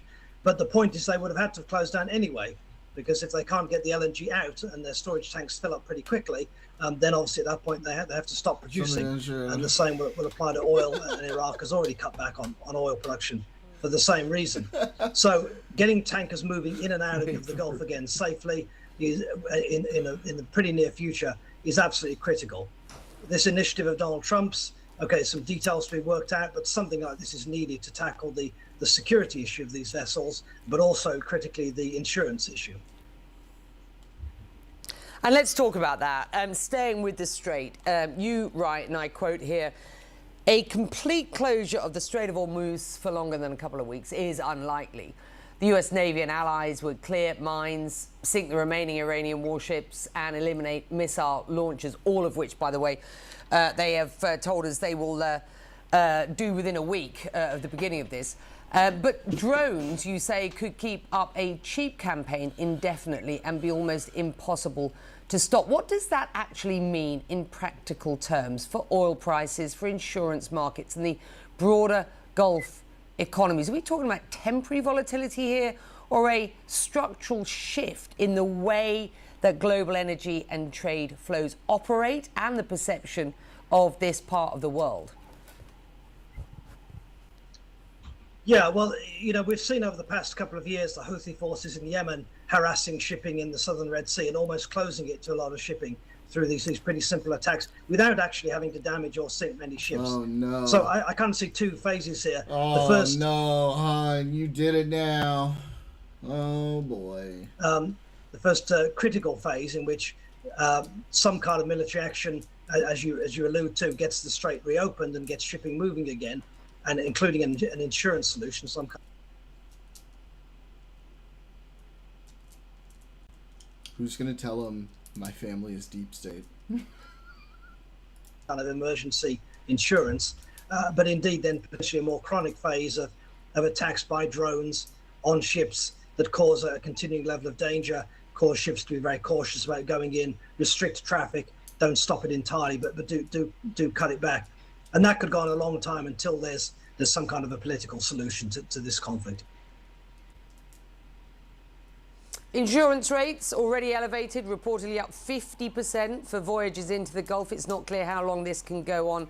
How prepared are shipping companies and insurers for what could be repeated drone attacks over a period? Color means everything. Or disruptions in the Gulf? Well, I think at the moment the situation is people are looking at their insurance. All the current policies have been invalidated, obviously. So there needs to be some kind of emergency insurance, and that might involve some kind of US, perhaps a US backstop for reinsurance. Some kind of solution like that is essential. After that, if we go into a kind of chronic phase of lower level insecurity, insurance rates will be elevated, but not to the same extent. But then we have to consider the safety of the mariners. There's, I think, one sailor been killed already in an attack on a tanker. There was another attack on a container vessel just a few hours back. So I don't think the major shipping lines want to put their people in serious danger either. Always good to have you, Robin. Thank you for joining us. Critical times, important to get your insight and your analysis. Thank you. All right. Do something a little more chill and fun while I do Hey the everyone, dailies. welcome back. So today I'm Not at London politically Heathrow rated, but still interesting. So stick around and enjoy it. Hun, feel free to stick around if you want. Feel free to give me a follow if you ever want to come back, buddy. Like, look, I can handle your shit. I love talking to people who disagree with me. I am not put off by what you're saying at all. What's my favorite color? Boot polish, black or brown? No. You don't understand. My family are the ones getting their boots polished. Terminal 4, and I'm going to be travelling with Etihad Airways. So if you've been watching my videos for a while, you'll know that I did a first class flight with Emirates a few weeks ago, and I thought that was the best that you can do. However, I was wrong. There is a flight that you can take on an A380 that has its own private bedroom, private ensuite, and private living room. Now I've seen pictures of this and thought, oh my God, that is totally amazing. It's a little bit difficult to book because you have to book your first class seat first of all, and then if it's available, you are then invited, if you want to, book the residence, which is what I've done. So it's kind of not first class, it's above first class. It's the only one of its kind in commercial aviation. I'm very excited to say the least. Let's go and see what the experience is. We're checking in, going to the first class lounge, because I hear there's a VIP lounge that's only available to residence guests. So let's go in.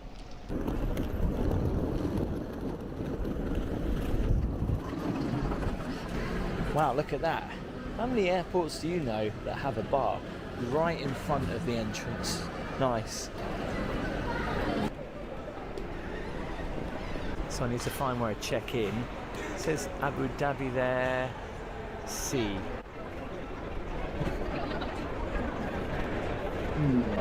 Right, here we are. So that's business. First class. Hello, just checking in, please. Good evening, sir. How are you? Fine, thank you. You're flying business with us today? Yes. Would you like anyone to take your escort inside? Yeah, that'd be great, because I don't really know where I'm going. That's fine, we'll send somebody. So I get fast track access. Obviously I can't film security, but hopefully we'll get through here quite quickly. So fast track was fast. About 2 minutes I got through security. Just got to make sure I don't lose him. Wait for me.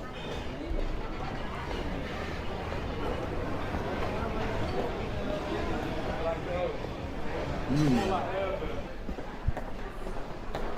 anyone done this one today? Am I retarded, or is this one actually tough?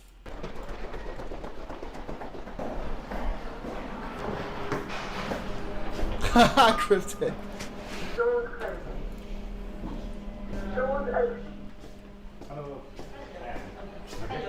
Hello.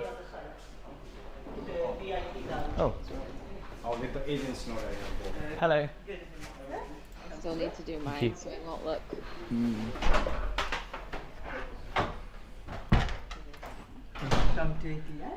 This is crazy. I'm not even on board the aircraft yet. So the first class lounge is just through there, which we'll check out in a minute. But this is the VIP room. Let me show you around. This would only happen to me. Not that I'm interested in watching the telly, but I can't watch the telly, there's no connection. But this is my lounge. So very nice, comfy chairs. This also has a shower, I believe, which we'll check out in a moment. There is fine dining, table for two. So there's an a la carte menu, so I can choose from minestrone soup, a burger, curry, salmon. But the thing is I'm about to board in about an hour and I want to save myself, so I don't want to fill up here. Even though when the lady asked me what I wanted, she was very confused as to why I didn't want any food, because I said I want to pace myself, because the flight today to Abu Dhabi is only around about 6 hours. So I've got to get everything in and try to experience everything I can within that short period of time. And it might sound like it's a long time, but believe me, when you're filming and you're trying to experience everything, it goes by in a heartbeat. When those doors open, everyone could just look in and see you noshing away. So I'm going for cheese and biscuits, very civilized. I've also been given some olives and a selection of nuts. So I've got about an hour until I board, and someone will actually come and collect me and take me on board. They asked me whether I wanted to go on board first or last. Yes! Getting on first. Ooh, that was a lucky one. Okay, let's show you that the I bar. noticed that. That's a tough one. Now, I've not been in the bar. U.S. submarine that sunk an Iranian ship. I didn't see footage. I didn't know there was footage. Left the toilet seat. What? Both. Oh, damn!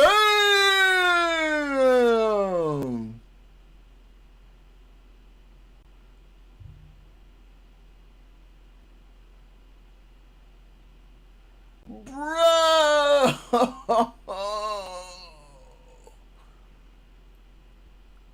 Holy shit!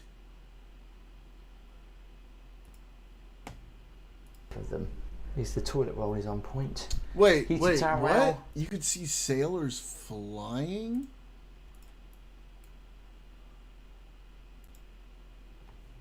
Wait.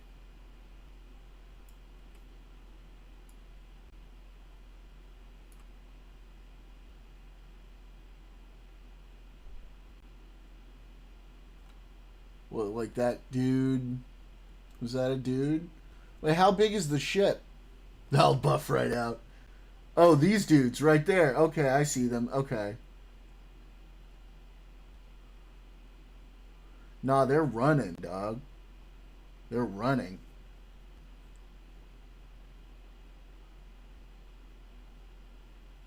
Or let's see.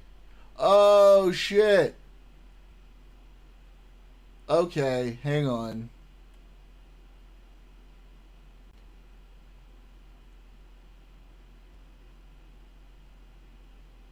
Oh, damn.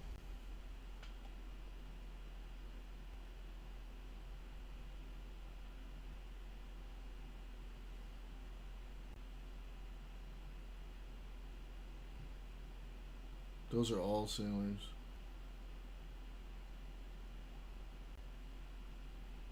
Let's see. Yep. That's real. Looks like that's real. The flannels, some hand towels around here. But check out this shower. That's like huge. And I definitely can sandwich at least about, I don't know, 4 or 5 people in here. I would use the shower, but there's a shower on board. But it's nice to know this is here if I wanted to get freshened up. It's so weird. I don't know why, but I find myself whispering. I don't need to whisper, but I feel like I need to because it's so quiet. No, I haven't come here to watch TV, but I am I'm quite not going to have a surprised Navy after with this the one. level The of U.S. War service will they're completely supposed to destroy offer, Iran's Navy. that they haven't sorted the TV out when someone's in here. But there you go. Just makes the room very nice and quiet. It's really nice. I can just leave my phone and my... Why is that beeping? I can just leave my phone and my boarding pass on the table. And fingers crossed it should be safe, even though anyone can walk through that door. But let's hope it's going to be safe. Come on. Monday, April 29th of what? Oh, there's cookies.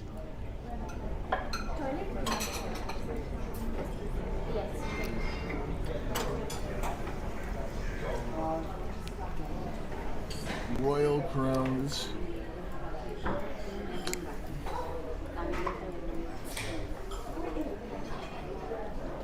To be honest, I'm not overly a big fan of that first class lounge. It felt a little bit clinical to me. But hey, at least they have working TVs. Well, considering that the residence is only for 2 people, it's strange that there's so much seating in here. Not that I'm complaining, because it is kind of nice. I'm just waiting for Phoenix someone Mountain to come and Pass. take me to the gate. It's really clean, or you've put it back really neatly. Yeah. Well, I don't like to leave things a mess, so yeah. What is that, Daniel?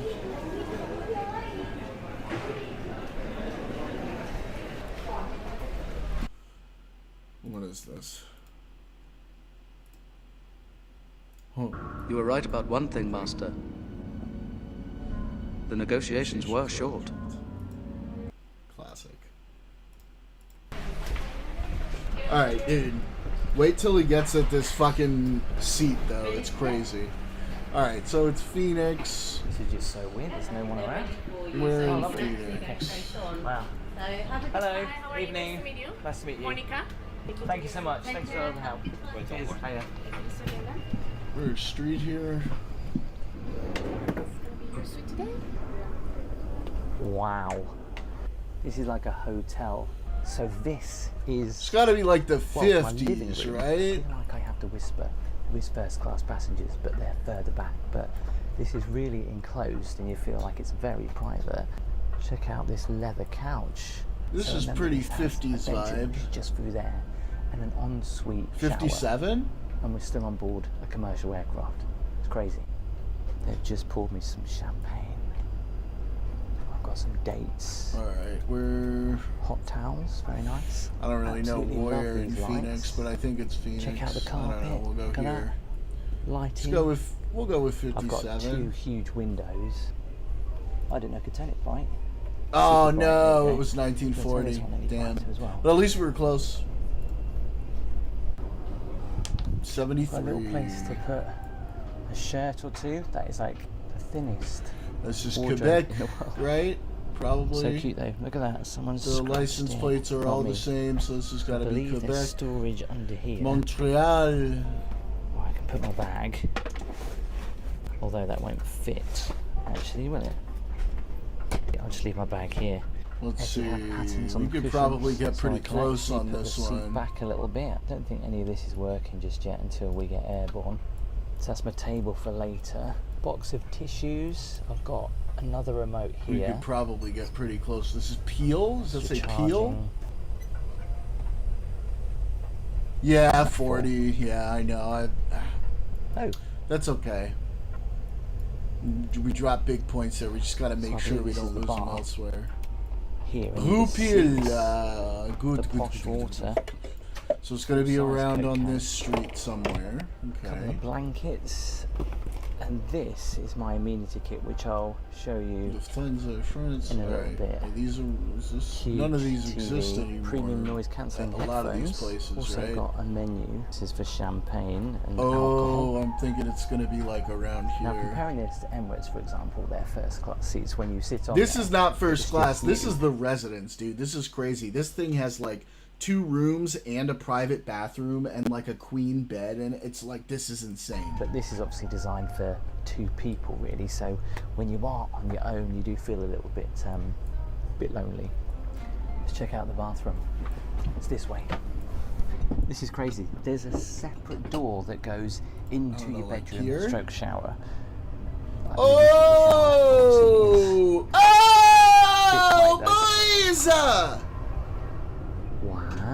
I kind of have to. Perfect score! I'm actually on board an aircraft right now because when this you is see 1973. That room, this is before I think a lot of the immigration. First of all, just check the floor out. I mean, that mosaic on the floor, the little LED lighting, makes it look very elegant. Sarajevo. I love this sink. All the amenities. I just can't believe this is just for me, because normally when you go on board an aircraft toilet, you have to share it with other people, even with Emirates, but this is just for me. Change the temperature of the water. Sensor. Is it? Loads of flannels to dry your hands, some drinking water, obviously the bin, huge big mirror, and just look at the little touches. It's like downtown-ish like somewhere, right? Light that reflects the more lighting underneath here. Look at that, and look how you flush the loo. This is a job for Philippe, the indigenous native French Quebecois, right? Shower. Look at the size of it. Let's go in. Where is he? By the way, if it looks like I'm sweating, Y'all I two am, would mate. get I'm telling you, along. until we get in the air, but I thought I would do a lot of this now, because when we're in the air, it's actually difficult to talk with the microphone. This shower is huge. And you can see that actually I can get, because of the slope, I'm gonna guess like probably like around here or something. If you're just kind of like, and then it's gotta be the crouching down, 90s, you get right? 4 in here. It's huge. I'm so looking forward to using this shower a little bit later. I'll let you know how it goes. But I did notice something which I'm a bit gutted about, to be honest, because when you're paying Looks this post-war. much, you expect the best. Unfortunately, Ladies and gentlemen, may we have your attention, please? Any guest name Mr. James, please identify yourself with one of cabin crew. Thank you. complimentary. I mean, my food comes out of my mom. What is that all about? Like, is she supposed to be my parent or my fucking friend? Oof. My mom said I have to start potty training. I'm like, excuse me? You want me to go to another room and sit on a cold seat instead of shitting comfortably in bed? Are you fucking serious? Okay, that's enough of that. Body wash, conditioner, and some shampoo as well. Oh, Obviously, 97, damn. Okay, that's not too bad. I love Alright, that, though, okay. look. Get out of the shower. What do you do when you get turbulence in the shower? Yeah, baby comedian's so There's funny. even a vanishing mirror. But I guess what you're all waiting for is for me to show you the bedroom. Wow, look at this. Neighboruni, you're my dude for this. This is an 70s car or an 80s car? Height in here as well. So we're about to take off. I will obviously show you the bedroom a little bit more when we actually get into the sky. So the flight is We'll say Vienna. 6 hours. So I've got to try and get some food in, a shower, some dinner, some breakfast, and a snooze. 80s? I reckon I can do it in 6 hours. No, Completely 78. close that door. Damn, close. Shit. And then this is all I can't drop too many more sectioned points. off. Oh, I think I And you wouldn't fucking know even where think this there's anyone is. else on board. Apart from the fact they do have to check on you every half an hour. Giant. And Yeah, this I'm is how pretty they sure do it. I've It's a seen little like peephole here. documentaries about. She did say that she can knock this on place, the door, I think. or she can use this. But yeah. We can all smell it. That's something you kind of got to have. Well, might be first class, but you can't help delays. Been here for an hour now, and we haven't took off yet, so it looks like we're going to be delayed. I'm not complaining because it gives me more time in the suite. However, it is so hot because obviously they can't, well, they're telling me that the air conditioning can't be switched on yet for some whatever reason, I don't know. So everyone is sweating a little bit. So if I press this button, my seat moves forward. Just found out what this button does. Is this it? That seat is moving forward, so I can. No. It's on the comfortably Ganges, do right? that. This is on the Ganges. Where's the Ganges? So the other first class seats are just pretty simple compared to the residence. So I have a little bit more room, and of course the extra rooms over there, so that's how it's different to first class. I think there's just one more person in here tonight. That may be true, Han, but India still exists as a society today. So who's the real winner? So I can be a little bit louder, which is good. Small. I honestly don't really give a shit. Thing, but I noticed the seatbelt looks like it's gold. 15 minutes later. Just wish they could turn the aircon on. Ooh. Ladies and gentlemen, as you can now see, we are pushing back for takeoff, please. Return to your seats, and fasten your seatbelt. Thank you.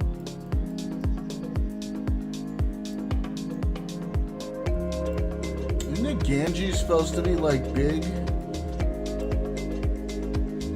Where is it? The takeoff on the A380 never ceases to amaze me. I mean, it is so This is the Krishna. smooth and so quiet. Maybe because I'm right at the front and at the top.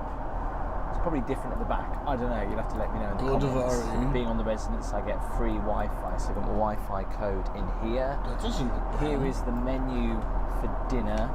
So I The can order Ganges is when I pretty want, and I've polluted, decided though. to order That is true. straight away because I want to get some sleep. So I thought I'd go for the signature caviar to start. The salmon for the appetizer. Main course is going to be the beef tenderloin, and for dessert it'll Come be on. the chocolate pavlova, which looks interesting. There's also wine pairings and all that kind of stuff in here. So this is going to be the warm nuts, some mixed olives, and wasabi. Here we Thank you go. very much. 2002. Lovely, thank you very much. Right? Because it's going to have all these little towns along it. So loads to choose from. Got movies, TV shows. You can check the map. I've also got the map on the little device here, which is quite handy. There's also another control over there, obviously. We've got the thumbnails are not working. Can't really see. It's quite funny. I flew a couple of months ago, and And he's working as haven't blacksmith really with no updated safety equipment, literally flip flops and forging Back to the steel. movie, The Beekeeper and Aquaman. Thank you. Thank you. The service is amazing. There's kind of one person that's just looking after me. So caviar, not as much as they gave you on Emirates. Of course, they give you that mother of pearl spoon. Let's give it a try. Ugh. It's only my second time trying caviar, but it's really good. I've got some salmon here. Look at how they do the lemon, how they Is wrap it? that up. Bit of egg, bit of creme fraiche. Literally, the service is that good and that intensive that as soon as I tried to talk to you, the lady's I back don't with know, something maybe not. else just bought me a nice. Check out these noise cancelling headphones Frustrating. actually, and watch a little bit of a classic movie because a lot of the new movies that are on here are a bit rubbish. The plates are just so. So lovely. Ganga The is cutlery probably is that so river. It's not the shiny. Ganges. I don't know if you can see that. But It's probably going to be Jesus called the says fucking everywhere Ganges. on the cutlery. So time for the main Ganga. event. No, This is I'm beef tripping tenderloin. myself out. There's truffle and cheddar in there, asparagus, tomato. It's actually crazy that if I wanted to, right, there is so much food here. As a side, I could get steak frites, I could get a lounge salad, I could get a steak sandwich, beef Well, give me a sliders, second. Because I'm hyper or even focused on this right scones. now. So I asked this to be medium, and I think they've done. I a gotta pretty good save job. my over 40,000 score, so I The gotta only problem going London to be Abu real Dhabi careful is here. that it's just not long enough. I'm trying to squeeze all this in within 6 and a bit hours. It's like in India, I'm right? already down an hour. Oh, and a half. definitely. I know, and I've just managed to get this done. Got head in the shower. It's yet. gotta be I'm the gonna try Ganges, to because get there's some like sleep. We've still a got tourist desserts white to lady. They have the steps coming down. There's people washing in it. White chocolate pavlova. Yeah, dude is. Even though I barely have any room for this, I'm still going to eat it because that is amazing. Dinner was lovely. It's now time to get into the shower, and then hopefully, if I'm lucky, maybe get a couple of hours sleep. I'm landing in about 4 hours. My plan is maybe that I can get a couple of hours sleep and then get up for breakfast. I'm not going to be hungry for breakfast. So just before I jump in the shower, let me show you my amenity kit. This is huge. Etihad on it. So Sorry, Neil, let's skip the Subway sandwich and some real food for once. So hey, listen, eye sometimes patch, pajamas. a Subway sandwich Am I is the reading perfect that right? thing that you need, okay? Giorgio Armani? What's in here? Ooh, some body lotion, some night balm. I have no idea what half this stuff is. Face mist, lip stuff. They're not and little labeled. earplugs. Wait, there's more. Label the fucking river. Slippers. Tells you right there. The ladies have set it all up for me with my dressing gown, and the shower's good to go. Don't worry, I'm not going to show myself in the shower like I did in the Emirates video, because it did offend a few people, even though I blurred it out and blurred and blurred. You couldn't see anything. Anyway, I'm going to jump in and I'll tell you what it's like in a minute. 15 minutes later. What is it with me and showers? That one didn't work for me. I had to go and use the other one in first class. You couldn't make it up. Same thing happened to me in Emirates as well. Weird, I know. Time to put the Armani pyjamas on. Even though these are massive, these are actually really It's a very famous river. So they've given me a turn down service. So in it the should sky. be labeled. The Ganges. Sweet dreams. They've given me some water No, as it well. can't be So the this question one, you might be yeah. asking, does it feel like you're in an aircraft? Because where's and the the answer is label? obviously Sky yes. got because somewhere there's a down little bit 15 years of turbulence federal in it. prison. That man is I've Jared been in a flatbed Fogle. before on a flight, but nothing to this level. True. Pillows as well. I've got one of these little tablets. I'm going to try and get 2 hours sleep. It does feel a little bit weird that I know that there's like a... Why is it so hard keep looking at? to find like the most important fucking river in India? And I'll see This is you a Krishna, in 2 hours. the Godavari.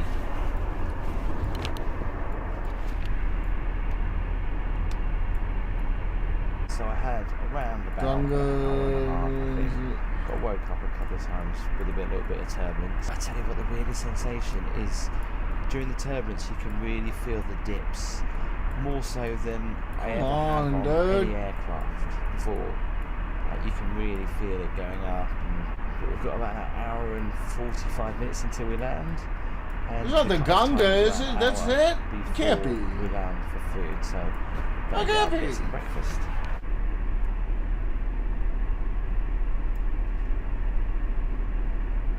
Wow. The sunlight. Damn, that's a big river. It's beaming. They've already laid out the table for breakfast. So the breakfast choice, a range of pastries. It is! That's in the mole. I've gone for the muesli, orange juice. and That pillow, name is confusing! which It's only the Ganges in gets the teapot. Bangladesh? Even though I've actually had only an hour and a half sleep. Maybe it's the sunlight, but Okay, fuck. Okay. I do feel okay. I don't feel too tired. So they do offer an omelette. Oh right, as well. Varanasi is One the thing they do is offer is the afternoon place tea, that I've seen and all you can the have anything at any time you want. documentaries Case in point, about. The lady just came and asked me would I like to try. This is out where afternoon tea. people like I'm gonna put get my their money's worth, so I said, people's yes, it ashes is. in the water and shit. Wow, look at that. That's a green Battenberg. Alright, just before we land, I thought I'd show you the lounge. They don't have a bar on board. Where's the thing? But it's quite a nice space.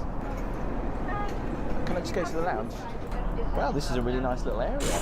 There's seat belts here as well, so you don't actually. I mean, have it's to a go back to the river. seat if the seat There's belts probably a aren't lot of plugged shit in it. There's power charging as You know, well. there's a lot of shit Little in light, little area to put your drink. lots of rivers, including western The rivers. bar, I guess, is over there. There's a TV. Probably less, but there's still shit.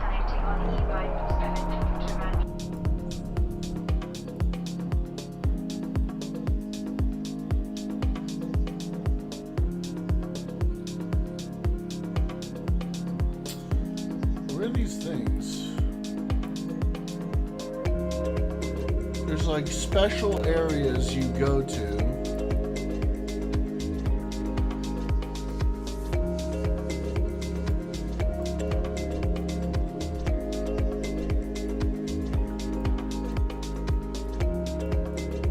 Oh, come on, man.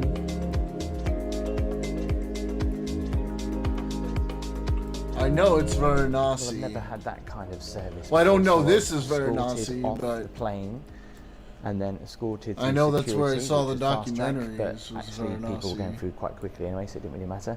And now I've just got to wait Oh for my yeah, bag, this but is where they I can wait burned for the my bag in stuff, I luxury. think. So wow, what an experience from start to finish. So there's only one problem, and that was the shower wasn't working, which was a little bit of a shame because it would have been nice to enjoy it all in the same suite, but there you go, it's one of those things. And the only other problem was when I booked it under Tim, stupidly, not thinking about my full name, Timothy, on my passport. Big mistake, of course. Even though I'd paid so much for the seat, they wouldn't allow me to change it for free. I think they charged me £140 to change it. Yeah, I know, quite expensive, but that's not the worst thing. I then thought I'd better just double check the booking, and a couple of days later I did and realised that they'd taken the residence part off the booking. Even though I had paid for it, they took it off, so at any point that could have been sold. Luckily it wasn't, and they put it back on there, but if I hadn't checked, then I would have paid extra for the residence and not actually got it. The service is impeccable. I mean, the food, I can't fault. The fact that they walked me to get my case and then escorted me to where I had to get my car hire, and they took my case the whole way there. I didn't even have to get it off the belt, and that's the first time I've never not needed to get my luggage. That bedroom though was something else. I just had to go like, I don't think I'll ever forget. The big question is down the river how much until did it I cost? Now, find I've seen this. some videos where people have paid £10,000, £20,000 for the residence. It didn't cost me that much. So booking is a little complicated. You have to book your first class seat first of all, and then if it's available, you get to book the residence. So I paid £3,502. That was for my like first class place seat. Then the residence that has came a available, similar and then I had to name. book that as an extra, which was £1,592. Okay, so bringing the there's- grand total to a crazy £5,094. Yes, that is ridiculously expensive to pay for That what could you help. get. But you get premium service, you get premium drinks, you get Giorgio Armani pajamas. These are the but the only things, all downside, right. obviously, if you're going to book something like this, is book it longer haul than I did, because you had to rush everything to kind of experience everything. And obviously because I'm filming everything, I do have to take my time, and actually I didn't even get a chance to watch one movie or one TV show. I had it on in the background whilst I was filming and eating and showering and having a sleep and waking up and having breakfast. But would you pay it? Tell me your thoughts in the comments. And if you want to see Emirates first class, make sure you click the video here. Do give the video a thumbs up. Make sure you hit that subscribe button. You bet, buddy. Alright, we're close to this. We're gonna get this. We're gonna get this, okay? We found these Gots, whatever they are. This one's Kedar. Alright, so we just gotta find that. That plane ride cost, it's like $20,000 a ticket.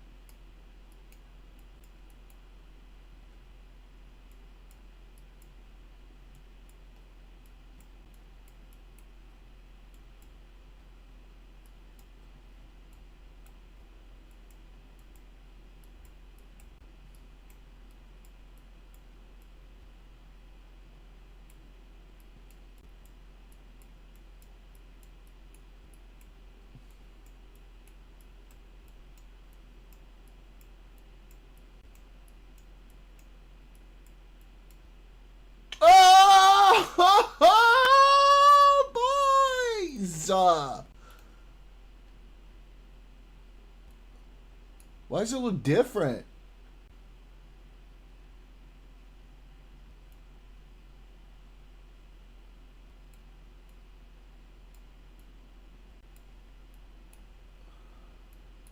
Well, fuck it. That's the place. It's gotta be, right?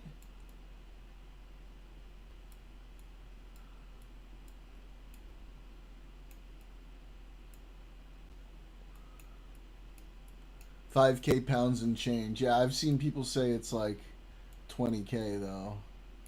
Like if you're a pleb. It's gotta be here, right?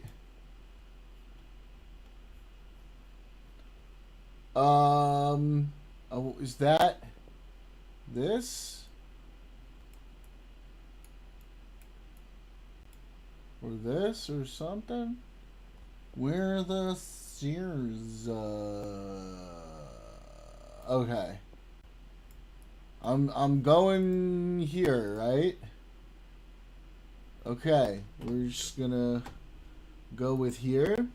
And then the year. All right, what kind of phone are we looking at here? That looks like a smartphone. Everybody's on smartphones. All right, so it's got to be relatively recent. I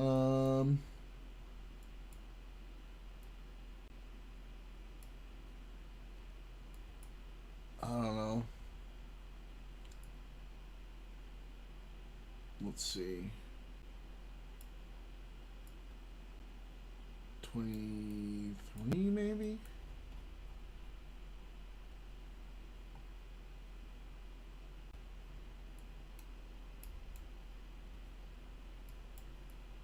Oh, come on. Wow.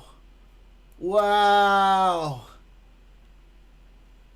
Did I save the score? I did. That is called commitment. Woo! Go. Right. Let's go. I'm still the king.